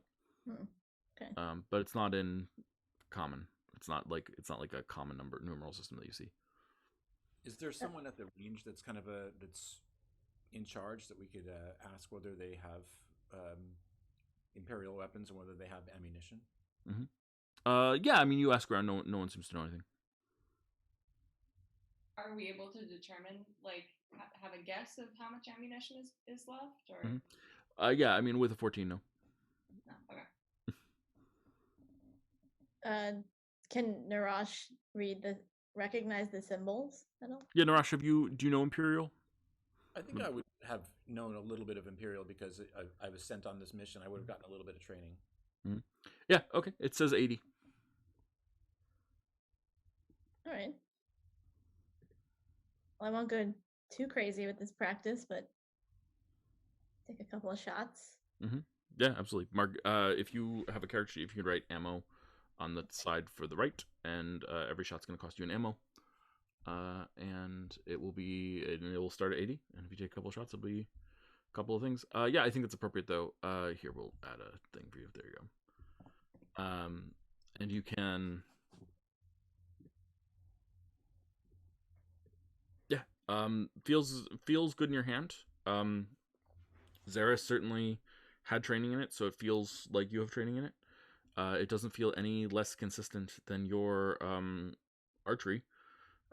And it feels like you are proficient in it. Cool. So yeah, good job. You have now trained in this. Do we see how much damage it does to the target? Oh, yes, a lot. Laser pistol. Let's see, diesel. It's radiant damage. It does 3d6 by default. Ooh. which is pretty darn good. Nice. Okay. And I think on that note, in that training session, we will end the episode. Yeah, I think it's we'll stop the episode. Oh yeah, I was wondering if I could do one more quick please. thing. Yes.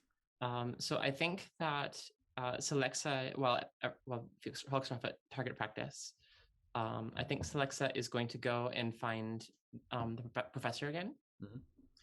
Mhm. And she's going to tell her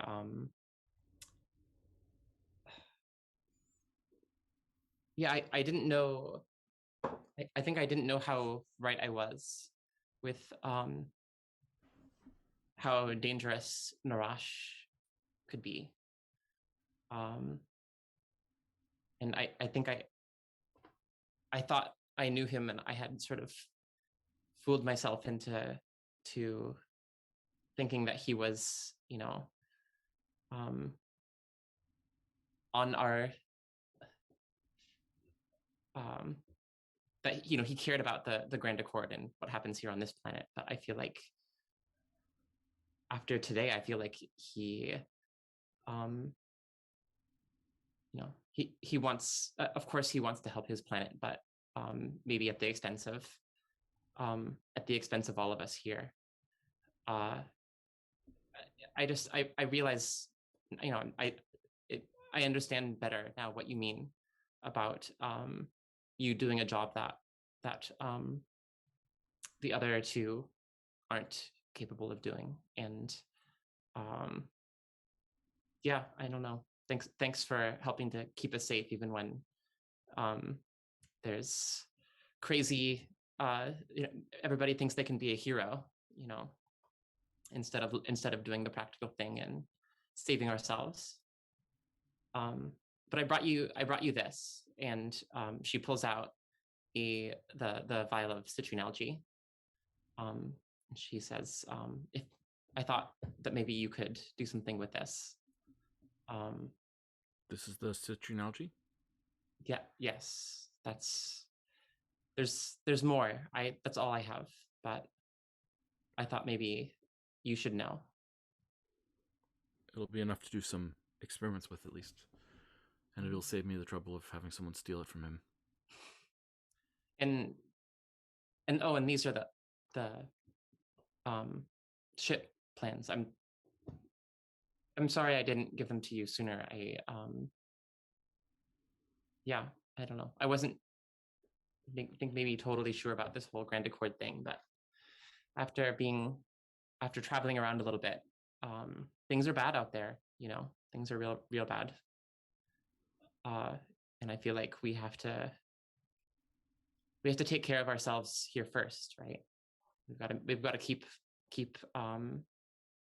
the Shimmering Seas safe above all, and we're not safe right now. And sometimes we even have to protect it from ourselves. Every agent I have holds things back. Don't feel bad about that.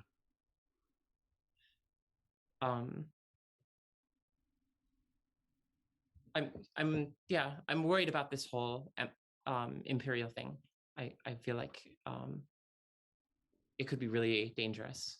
So, Yes, I will mitigate some of Ara's more public impulses and Roland's war that he's always simultaneously against, but is also the only way he knows to engage. I will temper that as well. Do you have a I hate to ask it, do you have another sending stone that I could use to get a hold of you, just in case things get weird on our end, and there's something I feel like you would need to know? The cabinet that you're not supposed to enter, that your friends tried to steal from that one time? Oh, yes. Of course. You can go grab one from there. Oh, perfect. All right. Yeah, thanks. Let's keep this place safe, huh? Whatever it takes. and I think we see Selexa walk over to the cabinet and open it. And inside the cabinet, you see on the bottom row, like a collection of sending stones. So you're not really even inconveniencing. She's since learned how to make them and has been making them. And then on the next shelf up, you see weird metal items that seem to be like weird little sculptures and weird shapes, sometimes with like hanging off pieces in various perspectives. Mm-hmm. And then the top shelf is a row of skulls, each one embedded with a gem. And I think that's where we're going to end the episode.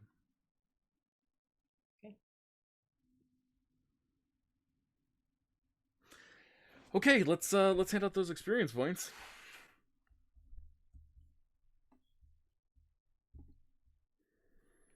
There we go. Let's see. Selexa, how'd you do today?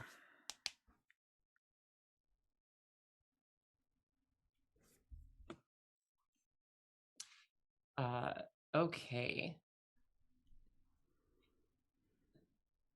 So guiding light, I actually feel like she did learn some stuff. Yes. So I think we're headed in that right direction. Belief one, oh shoot, I realized I didn't actually phrase it. Belief one about kind of visiting Professor Recha, negotiating on behalf of Narash. I feel like she fully engaged. Yeah, I agree. And kind of went back on it also. Yeah, I agree. So I'm gonna claim 2 for that. Good. And then for belief 2, didn't really touch on that particularly. So I'm gonna leave that one at 0. So 3 today. Excellent. Thea. A guiding light. I think we all worked well in the meeting together. I think that's a good point. Belief 1 to get target practice done.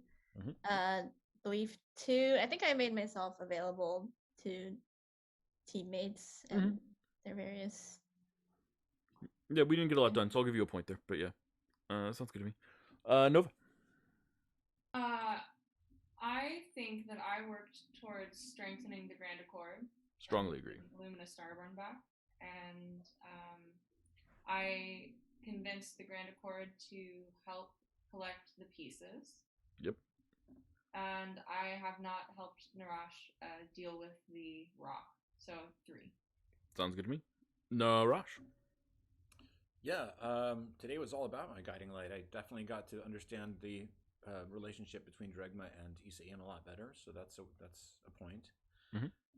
Belief 1 was very much engaged in learning the worsening plight of Dregma. Narash is at the end of his rope. Will use persuasion and won't be taking no for an answer. So I think I tried really hard with persuading, and then I had my temper tantrum. Yeah, it was fun to see that, by the way. I want to put that out there. Thanks. So that's a 2. But then belief 2 was about exploring, going into the rock with one of my companions, and we didn't get there yet. So that's 0. Yep. And Timothy. All right. Guiding light. I don't think I jeopardized myself or the mission today. I agree. Number 1 was going Let's through. see. Hold on. Did you advocate for any positions that were bad on the? No, you're good. Okay. No one went through the portal stone thing, so not number 1. And then number 2, upon hearing that Prion declared war on Celestra, Timothy will offer his services to the Grand Accord and push them toward peacefully intervening. This is a kind of a continuation of last week, so I think we saw a completion of that. Yeah, I agree. Guys, that just pushes you over the threshold for a new level. Oh my goodness. So yeah, good stuff there. Yeah, you were. That's right. Last. This is a totally different thing, but this may feel like a slightly fast level. It's because out of it's kind of. Is it a fast level? It's 4 sessions, so it's not that fast. But it is very true that last time you leveled up, you were 1 off a level, and then you had a 20-point session simultaneously. So into the new level, you were 19 points already there. So this was a relatively fast level. But but still, nice job, everyone. You are just past the threshold this time. You got 2 over, so you're 2 points to the level after that. So everyone gain a level, and we're gonna be off for the next 2 weeks. It looks like. So we will see you guys back in September. So farewell, everyone. Go live good and happy lives. We will miss you. We will miss this game, and we will see you all in September.